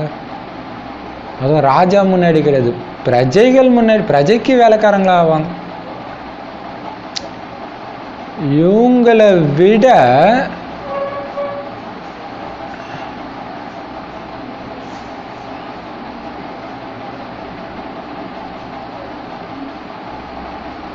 சூப்பரா சொல்றாரு பாருங்க. இவங்களை விட கீழானவங்க ஒருத்தங்க இருக்கிறாங்க. அதாவது முயற்சி பண்ணணும்னு நினச்சிட்டு ஏதோ ஓரளவு பண்ணுறாங்க பாருங்க, அவங்க தம குணம். கொஞ்சம் கொஞ்சமாக ஏதோ பண்ணுறவங்க தம குணம், தம முயற்சி. ஆனால் இவங்களை விட கீழானவங்க யாருன்னா, மாதிரி சூப்பர் பாருங்க, பாபாவுடையவராகி ஆச்சரியப்படக்கூடிய வகையில் கேட்குறவங்க, ஞானத்தை டக்கு டக்குன்னு கிரகிக்கிறாங்க. ஏன்னா இப்போலாம் நிறைய பேர் பார்த்தீங்கன்னா ஒரு மாதத்தில் ஒரு வாரத்தில் குழந்தைங்களுக்கு வந்து பயங்கரமாக ஞானத்தை எடுக்கிறாங்க. ஆச்சரியமாக இருக்குது. அப்படி கேட்டுட்டு மற்றவங்களுக்கும் சூப்பராக சொல்லிட்டு ஏதோ ஒரு டைமில் பாபா விட்டு பிரிஞ்சும் போயிடுறாங்க பாருங்க. அவங்களுக்கு இவங்களை விட குறைஞ்ச பதவி கிடைக்கும். யாரு? பயங்கரமான எச்சரிக்கை. பாபா சொல்லியிருக்கிறாரு, கடைசியில் வரவங்க செம ஸ்பீடாக போவாங்கன்னு சொல்லியிருக்காரு. ஆனால் இன்னைக்கு சொல்கிறாங்க, அந்த மாதிரி ஸ்பீடாக போகிறவங்க கடகடன்னு போய் கடகடன்னு ஞானத்தை சொல்லி நிறைய சேவை செஞ்சு டக்குன்னு ஒரு மாயாடிச்சு பாபாவே விட்டுட்டு போய் சூத்திர வாழ்க்கையை மேற்கொள்கிறவங்களுடைய பதவி ரொம்ப ரொம்ப தாழ்ந்த பதவி தான் கிடைக்கும்ன்றார். யாரு? ரொம்ப நாளாக இருந்து சரியாக முயற்சி பண்ணாமல் கொஞ்சம் முயற்சியே பண்ணிட்டு ஈர்த்துட்டு கிடக்குறாங்க பாருங்க. அவங்கள விட இவங்க கீழான நிலை அடைவாங்கன்னு. ஸோ இவ்வளோ லிஃப்ட் கிடச்சுன்னு டமாலில் விட்டுட்டு போயிட்டீங்கன்னா, அப்போ விடாமல் இருக்கிறவங்க இருக்காம, அவங்களுக்குள்ள எவ்வளோ குறை இருந்தாலும் அவங்களுக்கு பதவி உயர்ந்ததாக இருக்கும். இது எவ்வளோ பெரிய ரகசியமாங்க. பாபா விடணுன்ற எண்ணம் கூட வரக்கூடாது, மாட்டிக்கும். இப்போ பாபா சொல்றாரு, அதனால பாபா கிட்ட இருந்து முழு சொத்து அடையணுமா. பயங்கர எச்சரிக்கை, புது எச்சரிக்கை இது இல்லையா? அதனால ரொம்ப குறைஞ்ச பதவி தான் அவங்களுக்கு கிடைக்கும். அவங்களுடைய கெட்ட நிலை தான் எல்லாத்திலும் மிக தாழ்ந்தது. நிறைய பேரை உருவாக்கிட்டு யாரெல்லாம் உருவாக்குனாங்களோ அவங்களுக்கே இவங்க போய் வேலைக்காரன் ஆயிடுவாங்க. எவ்வளோ பெரிய கொடுமை. அவங்க தான் துடிப்பாங்க. அதுக்கு தான் பாபா விடணும், விகாரத்தில் விடணுன்ற எண்ணம் வந்துடக்கூடாது. வந்த மாட்டினீங்க. பாபா கிட்ட இருந்து முழு ஆஸ்தி அடையணும்ல, அதனால் முழு கணக்கு வழக்க பாபாவுக்கு அனுப்பணும். அதுக்கு தான் ஒவ்வொரு தடையும் மதுபனுக்கு போகும்போது போய் வச்சுட்டு வருவாங்க டைரியில் எழுதி. அப்படி வைக்க முடியலன்னா நீங்கள் தனியாக எழுதி, அது மாதிரியும் பண்ணுறாங்க. தனியாக எழுதி மாதத்துக்கு ஒரு நாள், வாரத்துக்கு ஒரு நாள் யோகா பண்ணி அதை எரிச்சிடுவாங்க. ஏன்னா மதுபன்லேயும் அதை எரிக்க தான் செய்வாங்க, பாபா முன்னாடி வச்சுட்டு எழுதி. ஸோ அது வந்து பாபா பார்ப்பார். நீங்கள் எழுதுனீங்கன்னா, அவருக்குன்னு எழுதுனீங்கன்னா அவர் பார்ப்பார். அவருக்குன்னு சமைச்சா அவர் சாப்பிடுவாருன்ட்டு போக வைக்கிறீங்கல்ல, அது மாதிரி அவருக்குன்னு எழுதுனா அவர் பார்ப்பார். ஏன்னா இப்போ பாபா சூக்ஷ்மமாக இருக்கிறனால அவர் எங்கே வேணாலும் வந்து பார்க்க முடியும். கணக்கு வழக்க அனுப்பணும். முழு சொத்து அடையணும்னா கணக்கு வழக்க அனுப்பணும். அப்போ தான் பாபா ரிசல்ட் கொடுப்பாரு. நீ எந்த இடத்துல வரேன்ட்டு பாபா சொல்லுவார். முயற்சி செய்கிறதுக்கான வழியை சொல்லுவார். முழுசாக முயற்சி செய்யலைன்னா மாயா ஒரேடியாக சாப்பிட்டுடுது. ஆனால் முழு முயற்சி பண்ணலை, ஒரு சின்ன விஷயத்தில் கவனக்குறைவு இருந்தால் போதும், முழுசாக சாப்பிட்ரும். பாம்பு மாதிரி. பாம்புக்கு தவளையோடைய காலு கடிச்சா போதும், கொஞ்சம் கொஞ்சமாக முழுங்கிடும். பாம்பு எப்பயுமே முழுங்க தான் செய்யும் இல்லையா? அது மாதிரி முழுசாக முயற்சி பண்ணுங்கள். எந்த இடத்துலையும் மாயா வர்றதுக்கு வழி கதவை திறந்து வைக்காதீங்க. அதனால தான் பாபா சொல்கிறாரு, தொடர்பு ரொம்ப ரொம்ப முக்கியம். நல்ல பிராமண குழந்தைங்களுடைய தொடர்பு, தொல்லை கொடுக்குற பிராமணர்கள் இல்லை, நல்ல பிராமணர்களுடைய தொடர்பு. ஸோ அது நமக்கு தெரியும், புரிஞ்சுக்கலாம். அது ரொம்ப முக்கியம். சங்கம் இருந்துச்சுன்னா நாம் ஈஸ்வரிய குலத்தினர்னு புரிஞ்சுக்கலாம். தொடர்பே இல்லை, பிராமண குழந்தை இல்லை, தொடர்பே இல்லைன்னா உங்கள் இஷ்டத்துக்கு நீங்கள் பண்ணுவீங்க, உங்களை யாருமே கேட்கணும். இப்போ பிராமண குழந்தைன்னா ஐயோ இவங்களும் பிராமண குழந்தை நானும் பிராமண குழந்தை, நம்ம தப்பாக இருந்துடக்கூடாது, இவங்க என்ன நினைப்பாங்க அப்படின்ற அந்த பயத்திலேயாவது ஒழுங்காக இருப்பீங்க. நாம் ஒரு குடும்பம்னு புரிஞ்சுக்குவீங்க. பாபா சொல்கிறாரு,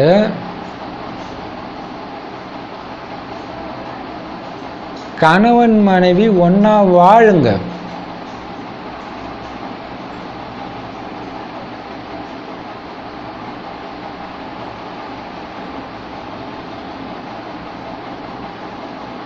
பாபா சொல்ற, கணவன் மனைவி ஒன்றா வாழுங்க, ஆனால் நெருப்பு பட்டு விட்டால் அழிந்து போகும். பிராக்கெட்டில் விகாரம்னு போட்டிருக்கிறாங்க. ஸோ இது விகாரம்னு போட்டு பார்த்தா இது கரெக்டாக வரும்ன்ட்டு அவங்க போட்டிருக்கிறாங்க. ஸோ ஆனால் பாபா சொன்னது நெருப்பு பட்டுட்டா அழிஞ்சு போயிடும் அப்படிங்கிறாரு. ஸோ அது ரெண்டு அர்த்தத்தில் வச்சுக்கலாம். என்ன அப்படின்னா,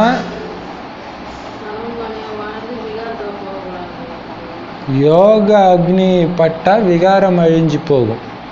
ஒன்றா இருந்தாலும் யோக அக்னி ஞான அக்னி அதிலே இருந்தீங்கன்னா விகாரம் அழிஞ்சிடும்.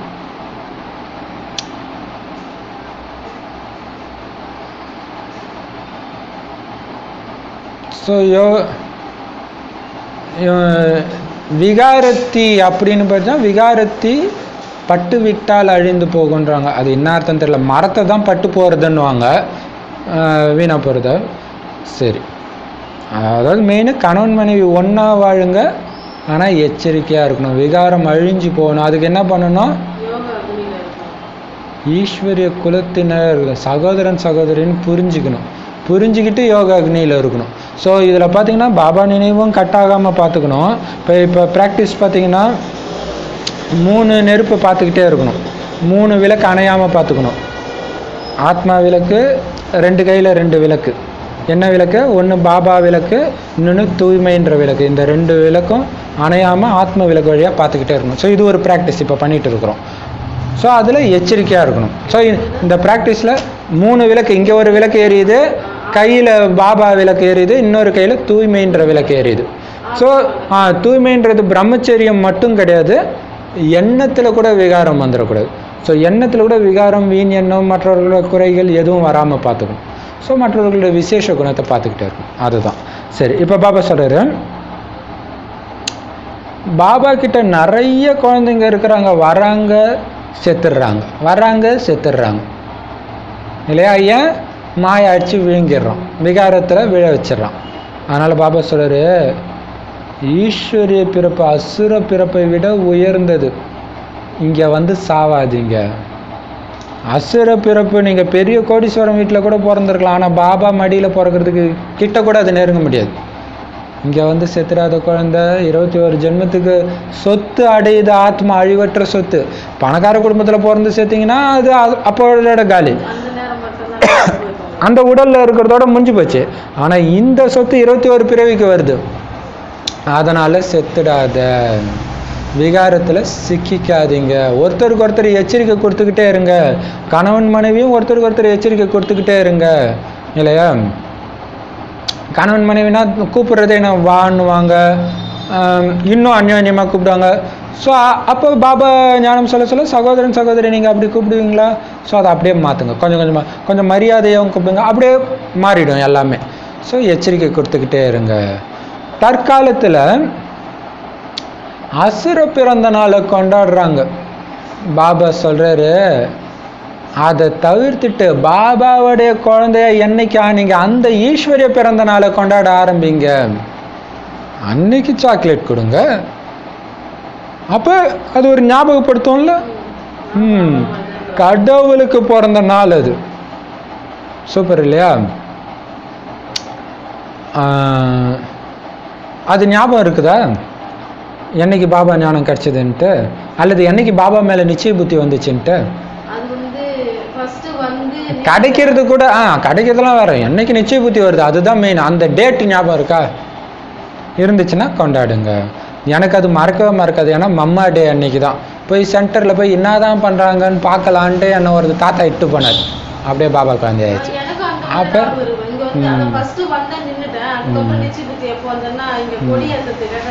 அதான் அந்த டேட்டு ஞாபகம் இருக்கா? டேட்டு ஞாபகம் இருக்கா? அதுதான் மெயின். பிரதர் வந்த நாள்னா பிரதரை பார்க்கும்போது நம்ம பிறந்த நாள் கொண்டாடுவீங்க. அதனால பாபா சொல்றாரு, ஸோ அது அந்த பிறந்த நாளை கொண்டாடுறத உறுதிப்படுத்துங்க. பாபா சொல்றாரு, பழைய பிறந்த நாளை கொண்டாடுறத நீக்கிட்டு புது பிறந்த நாளை கொண்டாடுங்கன்னு பாபா ஒரு ஆலோசனை கொடுக்குறாரு. ஏன்னா இப்போ கல்யாண நாளை கூட கொண்டாடுறாங்க, விகாரத்தில் விழுந்து வீணா போன நாளை கொண்டாடுறாங்க. உங்கள் வாழ்க்கையில் அது கருப்பு நாள் இல்லையா, தூய்மை இழந்த நாள், அதை கொண்டாடுறாங்க. அதை கூட தவிர்த்துட்டு பாபாவோட கல்யாணம் பண்ண நாளை கொண்டாடுங்க. ஸோ அதே தான் உங்கள் பிறந்த நாள் இல்லையா? மாற்றம் வரணும். அப்போ என்னது, லௌகீகத்தை அலௌகீகமாக மாற்றிடுறீங்க. இது எனக்கு கல்யாண நாள். கல்யாண நாளா? உங்கள் கணவர்கிட்ட சொல்லுங்க, இந்தாங்க இன்னைக்கு எனக்கு கல்யாண நாள். ஐயோ இன்னைக்கு எப்போ கல்யாணம் ஆச்சு? கடவுளை கல்யாணம் பண்ணிட்ட நாள் அப்படி சொல்லுங்க. மாற்றம் வரணும். பாபா செல்லமான குழந்தைங்களுக்கு இது ஒன்றும் புது விஷயம் கிடையாதுன்னு சொல்றாரு. இப்போ பார்த்தீங்கன்னா அழகர் ஆற்றுல இறங்குற நாள், சரி அதுக்கு முன்னாடி திருக்கல்யாணம் நடக்கும், மதுரையில் நடக்கும், மற்ற இடத்துல நடக்குமா என்னன்னு தெரியல. மதுரையில் என்ன பண்ணுவாங்கன்னா, சிவன் வந்து பார்வதி கழுத்தில் தாலி கட்டுற டைமில் கீழே இருக்கிற பொண்ணுங்கள்லாம் பழைய தாலி எடுத்துகிட்டு புது தாலியை கட்டுவாங்க. அப்படின்னு என்ன அர்த்தம்? பழைய கணவனை டைவர்ஸ் பண்ணிட்டு புது கணவன் இறைவனை கல்யாணம் பண்ணிக்கிறாங்கன்னு அர்த்தம் இல்லையா? ஸோ செல்லமான குழந்தைங்களுக்கு இது ஒன்றும் பெரிய கஷ்டம் கிடையாது, கொண்டாடுவே இல்லை அப்படின்ட்டு பாபா சொல்கிறார். இது புது விஷயம் கிடையாது பாபாவுடைய செல்லமான குழந்தைங்களுக்கு.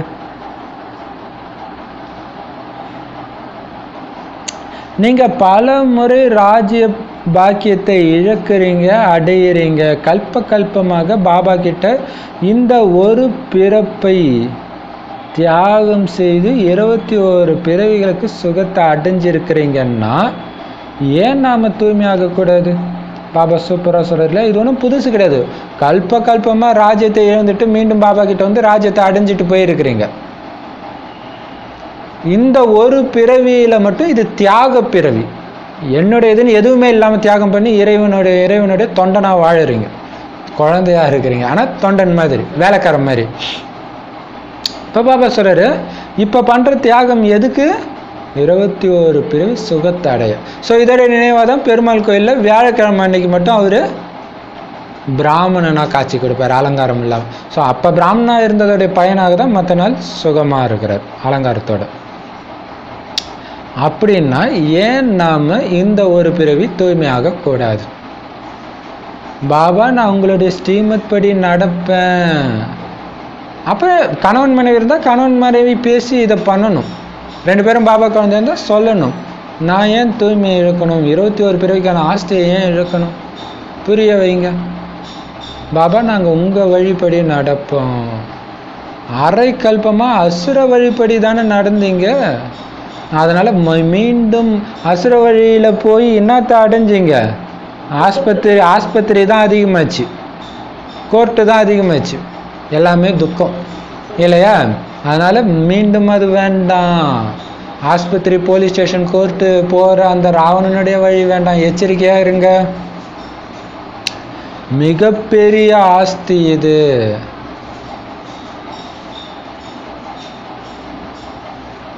அதனால் பயங்கர எச்சரிக்கையாக இருக்கணும். ஒரு வினாடியில் ஆஸ்தி கையை விட்டு போயிடும். எச்சரிக்கையாக இருக்கணும். ஒரு வினாடினாலும் உங்கள் கையிலேருந்து பிடுங்கிட்டு போகிறதுக்கு ஆள் இருக்கிறாங்க. அது ஒரு பந்தயம் இருக்கும். அது நம்ம ஊரில் கிடையாது அந்த விளையாட்டு, வெளிநாட்டிலலாம் இருக்கும். ஒரு பந்து மாதிரியே இருக்கும், ரக்பின்னு நினைக்கிறேன் அது பேர். அப்படியே கையில் எடுத்துகிட்டு போவாங்க, இன்னொருத்தங்க கையிலேருந்து பிடுங்கிட்டு போயிடுவாங்க, டக் டக் டக் டக்குன்னு. ஸோ எச்சரிக்கையாக இருக்கணும். பெரிய ஆஸ்தி இது, விஷயத்தை கேட்காதீங்க. பள்ளிக்கூடத்தில் தேர்வில் தேர்ச்சி அடையலைன்னா முகமே வெளுத்து போயிடுது குழந்தைங்களுக்கு. ஃபெயில் ஆகிட்டாங்க, அதுவும் கொஞ்சம் நல்லா படிக்கிற பையன் ஃபெயில் ஆகிட்டானா அவனுக்கு அப்படியே வெறுத்து போயிடும். அதுவும் 10th + 2னா நிறைய பேர் சொந்தக்காரங்க வீட்டுக்கே போக மாட்டாங்க, அடுத்தது பாஸ் ஆகிற வரைக்கும் போக மாட்டாங்க, முகம் வெளிரி போயிடுது. அந்த மாதிரி இங்கேயும் பயங்கரமான தண்டனை அடைய வேண்டி இருக்கும். பலர் முன்னாடி அவமானப்பட வேண்டியிருக்கும். தர்மராஜ் முன்னாடி பாபா காட்சிகளும் காட்டுவாரு. நான் தானே உங்களை படிக்க வச்சேன், ஸ்ரீமத் படி நடங்கன்னு சொன்னனே, இருந்தும் நீங்கள் நடக்கலை தானே, எவ்வளவு தவறு செஞ்சுருக்கிறீங்க பாருங்கன்னு சொல்லி 100 மடங்கு தண்டனை கொடுப்பார். எவ்வளோ பெரிய விஷயமா, அப்போ எவ்வளோ எச்சரிக்கை இருக்கணும் பாருங்க. ஏன்னா பாபாவுடைய சேவையில் தடையை ஏற்படுத்துகிறாங்க, பாபாவை நிந்தனை செய்கிறாங்க. ஸ்ரீமத் படி நடக்கக்கூடியவங்க சதா இனிமையாக இருப்பாங்க. யார் மீதாவது கோபப்பட்டா அசுர வழின்னு புரிஞ்சுக்கோங்க. பாபா சபையில் எங்களை அவமதிச்சிட்டாரு, எல்லார் முன்னாடியும் சொல்லிட்டாருன்னு சிலர் நினைக்கிறாங்க.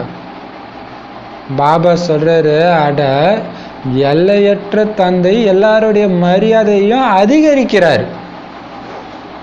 பாபாவுக்கு இவ்வளவு குழந்தைங்க இருக்கிறாங்க, ஒவ்வொருத்தருக்கும் மறைச்சா புரிய வைப்பாரு. எல்லோருக்கும் தனித்தனியாக சொல்லுவார், இன்டைரக்டாக சொல்லுவார், எல்லோருக்கும் முன்னாடியும் தான் சொல்கிறாரு. பாபாவுடைய ஸ்ரீமத்தினால தான் உயர்ந்ததிலும் உயர்ந்தவர் ஆக முடியும். உங்களுடைய வழிப்படி நடந்தீங்கன்னா விழுந்துடுவீங்க. சூப்பர் இல்லையா? விழுந்து விழுந்து இறந்து போயிடுவீங்க. இங்கே இருக்கிறதோ கவலைகளின் சிதை. எங்க கவலையின் பேரே இருக்காதோ அங்க பாபா அழைச்சிட்டு போறாரு. அதனால ஸ்ரீமத் படி நடக்கணும். பிறகு என்ன விரும்புறீங்களோ அதை செய்யுங்க. ஸ்ரீலக்ஷ்மி கல்யாணம் பண்றதுக்கு தைரியம் வேணும். உங்களுடைய முகத்தை கண்ணாடியில பாருங்க, நாம எந்த அளவுக்கு தகுதி அடைஞ்சிருக்கிறோன்னு பார்க்கணும். பாருங்க, பாபா சொல்றாரு, ஸ்கூல்ல ஃபெயில் ஆனால் எப்படி அந்த குழந்தைக்கு மற்றவங்க முன்னாடி முகத்தை காட்ட முடியலையோ அந்த மாதிரி எல்லார் முன்னாடி காட்சி கொடுத்து 100 மடங்கு தண்டனை. நான் உனக்கு இந்த ஞானத்தை, அதுவும் கரெக்டாக எல்லாருக்கும் அனுபவம், அதில் என்ன தப்பு பண்ணீங்களோ அடுத்த நாள் அது வானிலை வருது. அடுத்த நாள் இல்லை, அன்னைக்கே உத வாங்கிட்டு வருவீங்க, அப்பயே இருக்கும், இருக்குதானே? அப்போ அவர் சொல்லுவார், நான் சொன்னேன் தானே அப்படின்னு சொல்லுவார். பாபா நீங்க சொன்னீங்களா, நான் பிரதர் என்னை குத்தி காட்டுறாருன்னு நினைச்சேன். அந்த மாதிரி நிறைய பேர் இருக்கிறாங்க இல்லையா? பாபா அப்ப பாபா சொல்றாரு, நான் சொன்னேன் இல்லை, ஏன் கேட்கல? இது மாதிரி நிறைய பேர் இருக்கிறாங்க. பார்த்தீங்கன்னா நம்ம முரளியை கூட பார்த்துட்டு அவர் மனசு வழியை கட்டுப்படுத்த மனசு வழிபடி சொல்லிட்டு இருக்கிறார். தப்பா சொல்றாரு. ஏன் தப்பா சொல்றான்? அவங்களுடைய குறை வந்துருச்சான். அவங்களுடைய குறைய அவங்க சென்டர்ல இது வரைக்கும் சொல்லல இருக்குது. வானிலை சொன்னோன்னா அவங்களால பொறுத்துக்க முடியல. பாபா இப்படி சொல்லி இருக்கிற அவங்க குறை வந்தோடனே அவங்களுக்கு என்ன பண்ண, அது மனசு வழி, அதை யாருமே கேட்காதீங்க அப்படி சொல்லிட்டு இருக்கிறாங்க. இப்ப பாபா சொல்றாரு, நீ கெட்டு போறது இல்லாம எல்லாரையும் சேர்த்த கெடுத்துன்னு இருக்கிற, அப்ப இன்னும் தண்டனை வரும் இல்லையா? ஏன்னா பாபா அதான் குழந்தைங்க சொல்லுவாங்க, பாபா எல்லாரும் முன்னாடி என்னை அவமானப்படுத்திட்டாங்க அப்படின்னு சில குழந்தைங்க சொல்றாங்க. நான் கோபப்பட்டேன், பாபா எல்லாரும் முன்னாடி என்னை மானத்தை வாங்கிட்டாரு அப்படின்னு சொல்றாங்களாம்.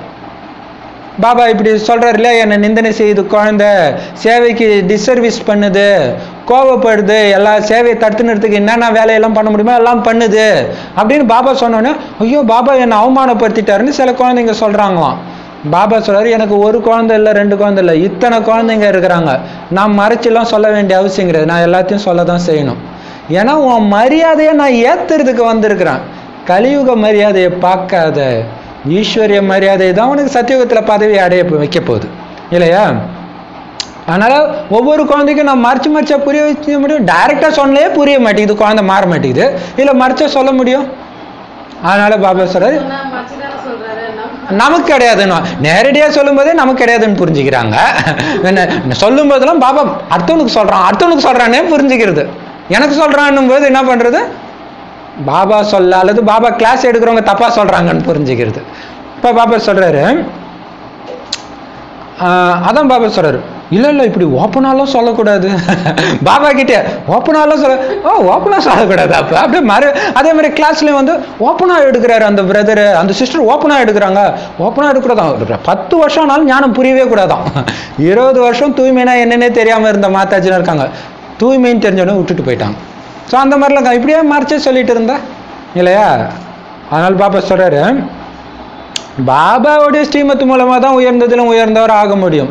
ஸோ பாபா என் நன்மைக்கு சொல்றாருன்னு புரிஞ்சுக்கணும். எல்லாரும் முன்னாடி என் மானத்தை வாங்கிட்டாருன்னு புரிஞ்சுக்க கூடாது இல்லையா?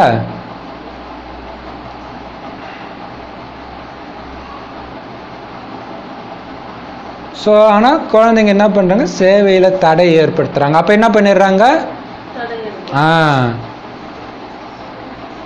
சிவபாபா பேசல, இந்த பிரம்ம பாபா அவருக்கு பிடிக்காதவங்கெல்லாம் பழி தீர்த்துட்டு இருக்கிறாரு அப்படி சொல்லிடுறாங்க இல்லையா? இப்ப அது அது அப்ப சொன்ன அதே ஆத்மாவுடைய கூட்டம் தான் இப்ப என்ன பண்ணிடுது, அவங்க தப்பா சொல்றாங்க அப்படின்னு சொல்லிடுது.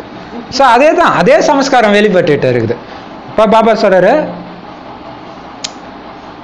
உங்களுடைய வழிப்படி நடந்தனா குழந்தை நீ விழுந்துடுவ, பாபா சொல்ற வழிப்படி நட, அப்பதான் உயர்ந்தவராக முடியும். விழுந்து விழுந்து செத்து போயிடுவ குழந்தை, ஏன்னா இது கவலையின் சிதை, மறுபடியும் அங்க போய் விழற, அங்கிருந்து காப்பாத்துறதுக்கு தான் வரேன். பாபாவுடைய வழி சில சமயம் வலிக்கிற மாதிரி தான் இருக்கும். எல்லாரும் அடிச்சாலும் பொறுத்துக்கணுன்றாரு, குறைகளை பார்க்காதன்றாரு, இதெல்லாம் கஷ்டமா தான் இருக்கும். துக்கம் கொடுத்தவங்களுக்கும் சுபபாவனை வைங்கன்றாரு, கஷ்டமா தான் இருக்கும். ஆனா மன வழிப்படி நீங்க போறீங்கன்னா என்ன ஆகும், மீண்டும் கவலைன்ற சிதையில போய் உட்காந்துக்குவீங்க, அது பாதாளத்துக்கு இட்டுட்டு போய் விட்டுரும்.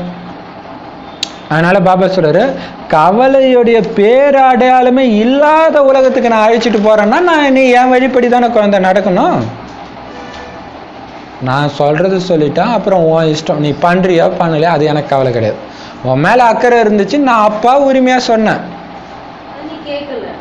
எனக்கு அது உன் இஷ்டம். பாபா கவலைப்பட மாட்டார். இங்க சொல்லிட்டு அவருக்கு நிறைய வேலை இருக்கு, உடனே பக்தியில போய் காட்சி காட்டிட்டு இருப்பாரு. ஸ்ரீலக்ஷ்மியை மணக்கணும்னு இருக்கணும். இங்க இருக்கிற சூப்பனகையை மணக்கிறதுல ஆசைப்பட்டா போயிடுச்சு இல்லையா? ஸ்ரீலக்ஷ்மியை மணக்கிறதுக்கு தைரியம் வைக்கணும் பாபாவுடைய வழிபடி நடக்கிறதுக்கு. அதனால உங்க முகத்தை பாருங்க, மனம்ன்ற முகத்தை ஞானம்ன்ற கண்ணாடியில பாருங்க, நான் எந்த அளவுக்கு ஸ்ரீலக்ஷ்மியை மணக்கிறதுக்கு தகுதியாக இருக்கிறேன். ஸோ ஸ்ரீலக்ஷ்மி எவ்வளவு தூய்மையா இருக்கிறாங்க, தூய்மையானவங்களை கல்யாணம் பண்ணா நீங்க தூய்மையா இருந்தா தான் கல்யாணம் பண்ண முடியும், சமமானவங்க தான் அங்க ஜோடி ஆக முடியும். ஜெகதம்பா முக்கியமானவர்.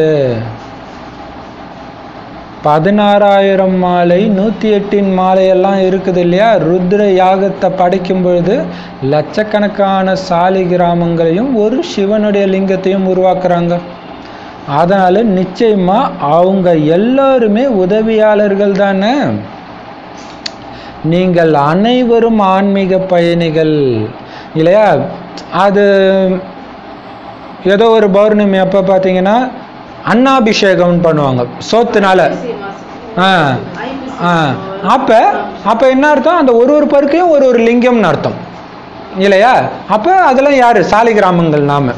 ஸோ இவ்வளவும் பண்றாங்கன்னா என்ன அர்த்தம், இத்தனை பேரும் உதவி செஞ்சிருக்கிறாங்கன்னு அர்த்தம், பாபாவுக்கு உதவியாளர்களா இருந்திருக்கிறாங்க. ஆனா அதுல முக்கியமானவர் ஜெகதம்பா. ஸோ அது பிரம்ம பாபாவும் சரி மம்மாவும் சரி, நீங்க எல்லோருமே ஆன்மீக பயணிகள், ஆன்மீக யாத்திரை பண்றீங்க இல்லையா? பிரம்மாவுடைய வாய்வழி வம்சத்தினர், சங்கமயுக பிராமணர்கள், பரமபிதா பரமாத்மா பிரம்மா மூலமாக புது படைப்பை படைக்கிறார், தர்மத்தின் குழந்தைகளை உருவாக்குறார். நீங்க சூத்திர தர்மத்திலிருந்து மாறி வந்து பிரம்மாவுடைய வாய்வழி வம்சத்தினர் ஆகுறீங்க. மாயா மிகப்பெரிய எதிரி, யோகம் செய்யறதுக்கே அது விடாது. எங்களை யோகத்துல அமர வையுங்கன்னு ஒருபோதும் சொல்ற பழக்கத்தை ஏற்படுத்திக்காதீங்கன்னு பாபா சொல்றார். ஏன்னா ஒரே இடத்துல உட்கார்ந்து யோகா பண்ணக்கூடிய பழக்கம் உங்களுக்கு வந்துடுச்சுன்னா அப்புறம் எப்படி நீங்கள் நடக்கும்போதும் போகும்போதும் யோகத்தில் இருக்க முடியும்? அந்த இடத்துல போனால் தான் யோகம் வருது. எப்படி நீங்கள் 8 மணி நேரம் யோகா பண்ணுறீங்கன்னு ஆரம்பத்தில் ஃபஸ்ட்டு கேட்பாங்க. அப்புறம் தான் அவங்க புரிஞ்சுக்கிறாங்க, ஓ இப்படி தான் பண்ணணும் அப்படின்ட்டு. பிரதர் நீங்கள் கொடுக்குற ப்ராக்டிஸ் பண்ணவே முடியல பிரதர், ஏன்னா நான் ரொம்ப சேவையில் பிஸியாக இருக்கிறேன் பிரதர்னுவாங்க. இந்த ப்ராக்டிஸ்க்கும் சேவைக்கும் என்ன தடை? நீங்கள் என்ன போய் உட்காந்து பண்ணுற ப்ராக்டிஸ் இது? புத்தி இருக்கிற மாதிரி ப்ராக்டிஸு. ஸோ அப்போ என்ன அர்த்தம்? புரிஞ்சிக்கல. யோகானா என்னன்னு புரிஞ்சிக்கல. உட்காந்து பாப்தாதா ஃபோட்டோ முன்னாடி உட்காந்தா தான் யோகான்னு புரிஞ்சுக்கிறாங்க. இப்போ பாபா சொல்கிறாரு, நீங்கள் தான் புது படைப்பு, புத்தம் புது படைப்பாக நீங்கள் எப்படி இருக்கிறீங்க? பாபா சொல்கிற வழிப்படி நடக்கிறதுனால தான். ஆனால் மாயா வந்து மிகப்பெரிய எதிரி. பாபா சொல்கிற வழிப்படி போக விடாது, பாபாவோட புத்தியை இணைக்க விடாது. எனக்கு அங்கே போனால் தான் யோகாவே வருது. மாயா புரிஞ்சுக்கோங்க இல்லையா? முயற்சி பண்ணுங்கள், தைரியம் வச்சுக்கிட்டே இருங்க, வரும் மார்க்கு. அதுக்கேற்ற மாதிரி தான் ப்ராக்டிஸ். மார்க்கெல்லாம் மார்க்கு போடுங்க, சார்ட்டு வையுங்க. நாங்கள் தீதி கிட்ட போய் யோகத்தில் உட்கார்றோன்னு சொல்கிறாங்க. பாபா சொல்கிறாரு, போகும்போதும் வரும்போதும் பாபாவையும் பாபா கொடுக்குற ஆஸ்தியும் நினைங்கன்னு பாபா தானே சொல்கிறாரு. அவ்வளோதானே பாபா சொல்ல. போய் தீதி முன்னாடி உட்காந்து பாபா நினைங்கன்னு சொல்கிறாரு. அந்த கீதையை சொல்கிறவங்க இப்படி சொல்ல முடியாது. பக்தி மார்க்கத்தின் கீதையை சொல்கிறவங்க இந்த பாபா மட்டும்தான் என்னை மட்டும் நினைங்கன்னு சொல்கிறாரு. சொர்க்கத்தை கூட நீங்கள் சாட்சாத்காரம் செஞ்சுருக்கிறீங்க. ஆனால் இப்போதைக்கு பாபா நிறைய சாட்சாத்காரம் கொடுக்கறது இல்லை. அப்படி கொடுத்தாங்கன்னா புதியவர்கள் என்ன நினைப்பாங்கன்னா, ஏதோ மந்திரம் பண்ணுறாங்க இவங்கன்னு நினச்சிடுவாங்க. ஏன்னா அவ்வளோ சந்தேக புத்தி உடையவங்களாக மாறிட்டாங்க இன்றைக்கி உலகத்தில். அதனால் இப்போ அது பண்ணுறது கிடையாது, ஏதோ பிளாக் மேஜிக்குன்னு நினச்சிக்குவாங்க. அதனால் பாபா இப்போ பண்ணுறதில்ல. கீதை மம்மாவின் மகிமையை பற்றியது. மம்மா அப்படின்னு பாபா இப்போ யாரை சொல்கிறாருன்னா பிரம்மாவை சொல்கிறார். மம்மா இவர் அவர். ஸோ பிரம்மாவுடைய மகிமை. ஆனால் தாய்மார்களை பார்த்துக்கிறதுக்கு ஜெகதம்பா நிச்சயிக்கப்பட்டிருக்கிறாரு. ஸோ தாய்மார்களை பார்த்துக்கிறதுக்காக இன்னொரு மம்மா உருவாக்கப்பட்டிருக்கிறாங்க. மம்மா நாடகத்தில் நிச்சயிக்கப்பட்டு இருக்குது. அப்படி அனைவரை விடவும் அவர் கூர்மையானவர். அவருடைய முரளி மிகவும் சுவையானது. இதுதான் சூப்பர் விஷயம் இல்லையா? எல்லாரும் தான் முரளி எடுக்கிறாங்க, எல்லாம் பகவானுடைய மகா வைக்கணும். ஆனால் மம்மாவுடைய முரளி அப்படியே மயங்கி வைக்குமா. அவங்க 1.5 மணி நேரம் 2 மணி நேரம் எடுப்பாங்களாம். டைம் போகிறதே தெரியாது, அப்படியே மயங்கி கேட்பாங்களாம். இல்லை நீ மம்மாவுடைய முரளியெல்லாம் கேட்காது, அதெல்லாம் ஸ்ரீமத்து கிடையாது, நீ வா என் சென்டரில் வந்து கேளு அப்படின்னு சொல்கிற மாதிரி இப்போ நிறைய பேர் தப்பாக புரிஞ்சுக்கிறாங்க. ஞான பாபா சொல்கிற வானில் நீ எங்கே வேணாலும் பிடிக்குதோ அங்கே போய் கேளுன்ட்டு இல்லையா? ஆனால் அப்படியும் இருக்குது. சென்டர் ஸ்கூலில் சில பிரச்சனை வந்துச்சுன்னா பக்கத்து ஊரில் இருக்கும் சென்டரு, அங்கே நீ போகக்கூடாது, நீ 2 மணி நேரம் ட்ராவல் பண்ணி வா, ஏன்னா நான் தானே உனக்கு ஞானம் கொடுத்தேன், நீ என்கிட்ட தான் வந்து கேட்கணும். இப்படியெல்லாம் நடக்குது நிறையா இடத்துல. அதே ஊர் என்ன பக்கத்து வீட்டிலே இருக்கும், ஆனால் நீ அங்கே போகக்கூடாது, நான் தானே உனக்கு ஞானம் கொடுத்தேன், அங்கே வான்னு சொல்கிறதெல்லாம் நடக்குது. அப்போ பாபா சொல்கிறாரு, எங்கே முரளி நல்லா இருக்குது அங்கே போய் நீ கேளு. எல்லாரும் ஒரே மாதிரி நடத்த முடியாது. நம்ம என்ன பாவமாக பண்ணியிருக்கிறோம் நல்லா நடத்தாத முரளியை உட்காந்து கேட்டுக்கிட்டே இருக்கணுன்றதுக்கு? எங்கே நடத்துகிறாங்களோ அவங்க நமக்கு பக்கத்தில் இருந்தால் கேட்க வேண்டியதுதான் இல்லையா? ஸோ மம்மாவுடைய முரளி வந்து எல்லாரையும் விட பயங்கர சுவையானதாக இருக்கும்.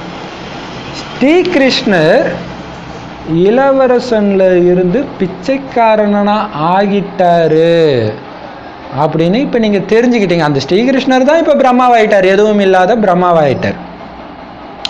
ஸ்ரீகிருஷ்ணருடைய சித்திரத்தை பார்த்து நீ என்ன காரியம் செஞ்ச?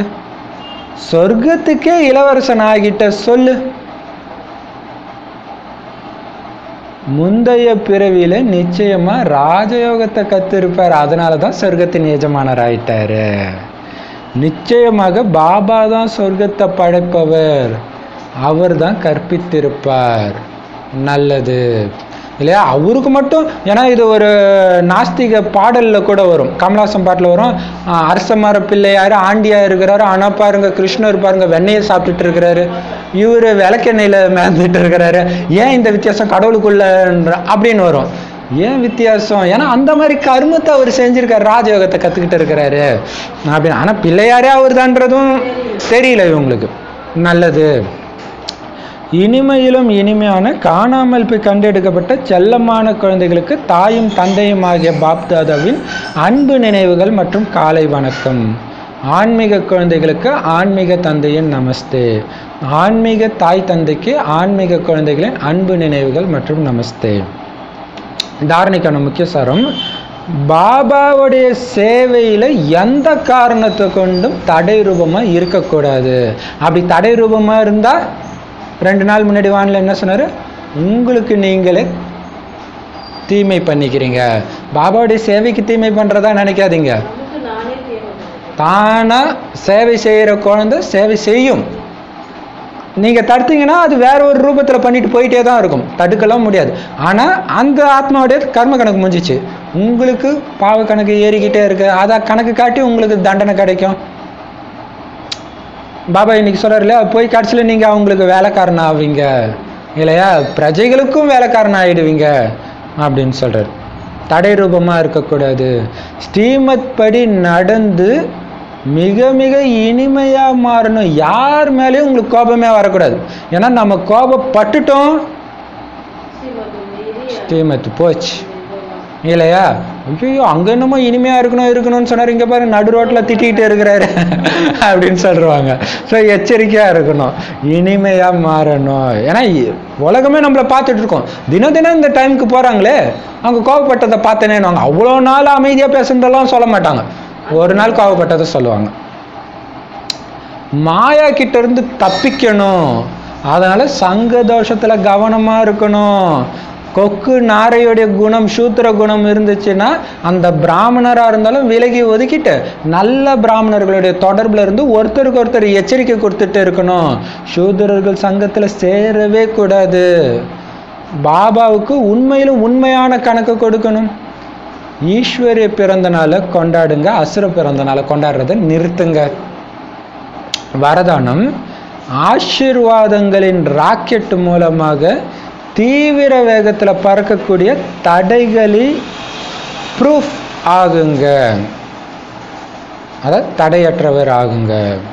அதுக்கு விளக்கம், தாய் தந்தை மற்றும் அனைவரின் தொடர்பில் நீங்கள் வந்தால் கூட ஆசீர்வாதத்தினால தன்னை நிரப்பிக்கிட்டீங்கன்னா ஒருபோதும் உங்களுடைய முயற்சியில் கடின உழைப்பு செய்ய வேண்டியதே இருக்காது.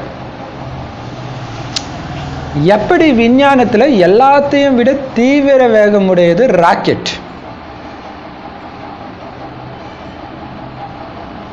அதே மாதிரி சங்கம் யுகத்தில் எல்லோரையும் விட தீவிர வேகத்தில் மேலே பறக்கிறதுக்கான சாதனம் அல்லது எல்லாத்தையும் விட மிக உயர்ந்த ராக்கெட் எதுனா எல்லாருடைய ஆசீர்வாதம். அதை எந்த ஒரு தடையும் கொஞ்சம் கூட தொட முடியாது.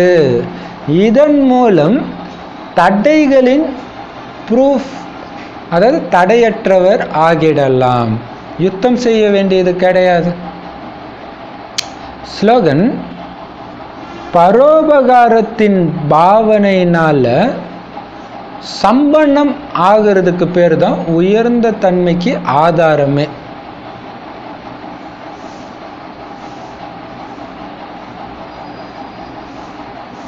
பரோபகாரத்தின் பாவனையால் சம்பன்னம் நிறைந்தவர் முழுமையானவர் ஆவதே உயர்ந்த தன்மைக்கு ஆதாரம். சரி, வரதானம் சொல்றாரு பாபா.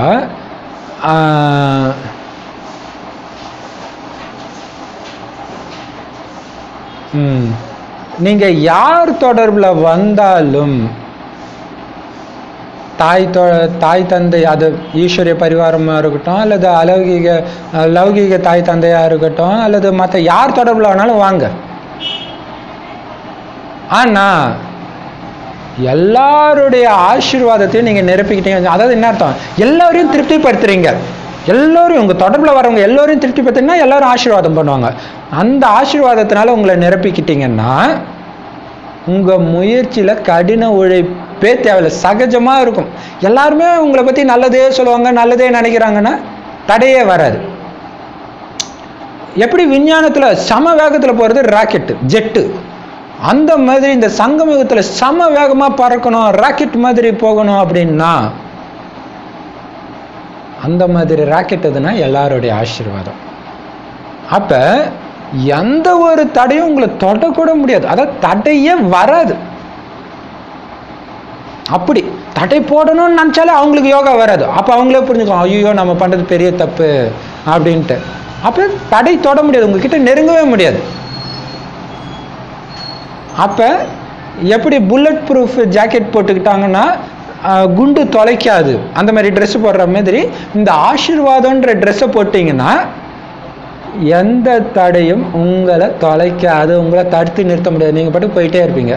அப்போ நீங்கள் யுத்தம் செய்ய வேண்டியதே கிடையாது. அப்போ என்ன பண்ணணும், எல்லோரும் திருப்திப்படுத்தணும். ஸோ அது யுக்தி, அதுதான் பண்ணணும். நம்ம ஒருத்தவங்களுக்கு நன்மை செய்கிறது முக்கியம் கிடையாது, இந்த நன்மை யாருக்காவது வயிற்றுச்சலை கிளப்புதா அதை பார்க்கணும். வயிற்றுச்சலை கிளப்பிச்சுன்னா தான் தடை வரும். ஸோ அது கொஞ்சம் பார்த்துக்கணும் நாம், இல்லையா? ஸோ அப்போ தான் தடை வந்துடுது. ஸோ அவங்கக்கிட்ட ஆசீர்வாதம் சம்பாதிக்கிறதுக்கு என்ன பண்ணலாம் அதை நாம் பண்ணணும். சுபபாவனை வைக்கலாம், இல்லது ஏதோ ஒன்று பாபாகிட்ட கேட்டு ஏதோ ஒன்று பண்ணணும், அப்படி பண்ணணும். அப்போ யுத்தம் செய்ய வேண்டியது கிடையாது. அப்படி ஆயிட்டிங்கன்னா யுத்தம் செய்ய வேண்டியது கிடையாது. ஸோ அதை யோசிங்க, என்ன பண்ணலாம், யோசிங்க யோசிங்க யோசிங்க. ஆனால் பொறாமையினால பிரம்ம பாபாவுக்கே நிறைய கெட்ட பேர் வந்துச்சு, இல்லை? அவரை நிறைய தப்பு சொல்லிட்டு இருந்தாங்க, இப்போ வரைக்கும் சொல்லிட்டு தான் இருக்கிறாங்க சங்க பார்ட்டியில். ஸோ கொஞ்சம் யோசித்து நம்ம மனசால யாருக்கும் துக்கம் கொடுக்காம இருக்கிறதுக்கு என்னென்ன பண்ணணும். ஸோ அதையும் மீறி பொறாமை இருக்கிறது நம்ம ஒன்றும் பண்ண முடியாது, சுபபாவனை தான் வைக்க முடியும். அப்போ நீங்கள் யுத்தம் பண்ண தேவையில்லை, நீங்கள் டக்குன்னு முற்றுப்புள்ளி வச்சுட்டு வந்துடுங்க. அதை பற்றி நீங்கள் யோசிக்க வேண்டாம், முற்றுப்புள்ளி வச்சுட்டு அந்த ஆத்மாவுக்கு நல்ல எண்ணத்தை கொடுத்துட்டு நீங்கள் போயிட்டே இருங்க. ஸ்லோகன். ஆனால் கடைசியில் அந்த ஆத்மாவுக்கு தெரியும், உங்களுடைய சுபபாவனையினால தான் அந்த ஆத்மாவுக்கு கடைசியில் பாவங்கள் எரிக்கப்பட்டதுன்னு தெரிஞ்சு அந்த ஆத்மா கடைசியில் உங்களுக்கு ஆசீர்வாதம் கொடுக்கும். ஸோ இப்போ இல்லாட்டினாலும் ஸோ நீங்கள் சுபபாவனை வைங்க, குறைகளை பார்க்கக்கூடாது, அது மெயின். ஸோ இன்றைக்கி இல்லாட்டினால நாளைக்கு, அதாவது உங்களை பற்றி தாறுமாறாகவே பேசிகிட்டு இருக்கிறாங்க, ஆனால் ஒரு வார்த்தை கூட நீங்கள் அவங்கள பற்றி தப்பாகவே பேசலைன்னா அந்த ஆத்மா யோசிக்கும், நம்ம இத்தனை பேர்கிட்ட சொன்னோம், நம்ம மேடை போட்டு அவங்கள தப்பாக பேசணும், ஆனால் அவங்க நம்மளை எங்கேயுமே தப்பாக பேசலைன்னும் போது இன்னைக்கு இல்லைனாலும் நாளைக்கு அவங்க வாயால் உங்களுக்கு ஆசீர்வாதம் கொடுத்துருவாங்க. அதுதான். ஏன்னா தெரியும், எல்லார்கிட்டையும் சொல்கிறேன்னா அவங்கக்கிட்ட அந்த செய்தி போகாத, கண்டிப்பாக போயிருக்கும் தானே. ஆனால் அவங்களே சொல்லுவாங்க, உங்களை பற்றி அவங்க தப்பாகவே சொல்லலை. அப்போ என்ன ஆகிடும், தானே ஆசீர்வாதம் கிடைக்கும். அப்போ ஸ்பீடாக ஜெட்டு வேகத்தில் முன்னேறி போயிட்டே இருப்பீங்க. ஸ்லோகன். பரோபகாரம். பரோபகாரம்னா என்னது, அபகாரம் செய்கிறவங்களுக்கும் உபகாரம் செய்கிறது. அது உங்களுக்கு துக்கமே கொடுத்துட்டு இருக்கிறாங்க, ஆனால் அவங்களுடைய நன்மையே நீங்கள் பண்ணிட்டு இருக்கிறீங்க. அப்படி அந்த பாவனையிலே இருந்தீங்கன்னா துக்கம், அதாவது அபகாரம் செய்கிறவங்களுக்கும் உபகாரம் செய்கிற அந்த பாவனையிலே சம்பூர்ணம் ஆகிட்டீங்க. சம்பனம் ஆகிறதுக்கு பேர் தான் உயர்ந்த தன்மையுடைய ஆதாரமே. ஸோ உயர்ந்த தன்மை எனக்கு இருக்குதுன்னா அதோடைய ஆதாரம் எதில் இருக்கும், பரோபகாரி பாவனையின் மூலமாக உங்களை நிரப்பிக்கிறது. மற்றவங்க என்ன வேணாலும் பண்ணிட்டோம், பாபா என்னை இப்படி இருக்க சொன்னார், நான் ஸ்ரீலக்ஷ்மியோடைய குணத்தையும் ஸ்ரீ நாராயணனுடைய குணத்தையும் சிவபாபாவுடைய குணத்தையும் தான் வெளிப்படுத்துவேன், ஸோ எல்லாருக்கிட்டையும் அன்பாக தான் இருப்பேன் அப்படின்னு நீங்கள் இருந்தீங்கன்னா அதுதான் உயர்ந்த தன்மைக்கு ஆதாரமே அப்படின்னு சொல்லி பாபா வாணி முடிச்சுட்டு. ஓம் சாந்தி பாபா. தேங்க்யூ பாபா.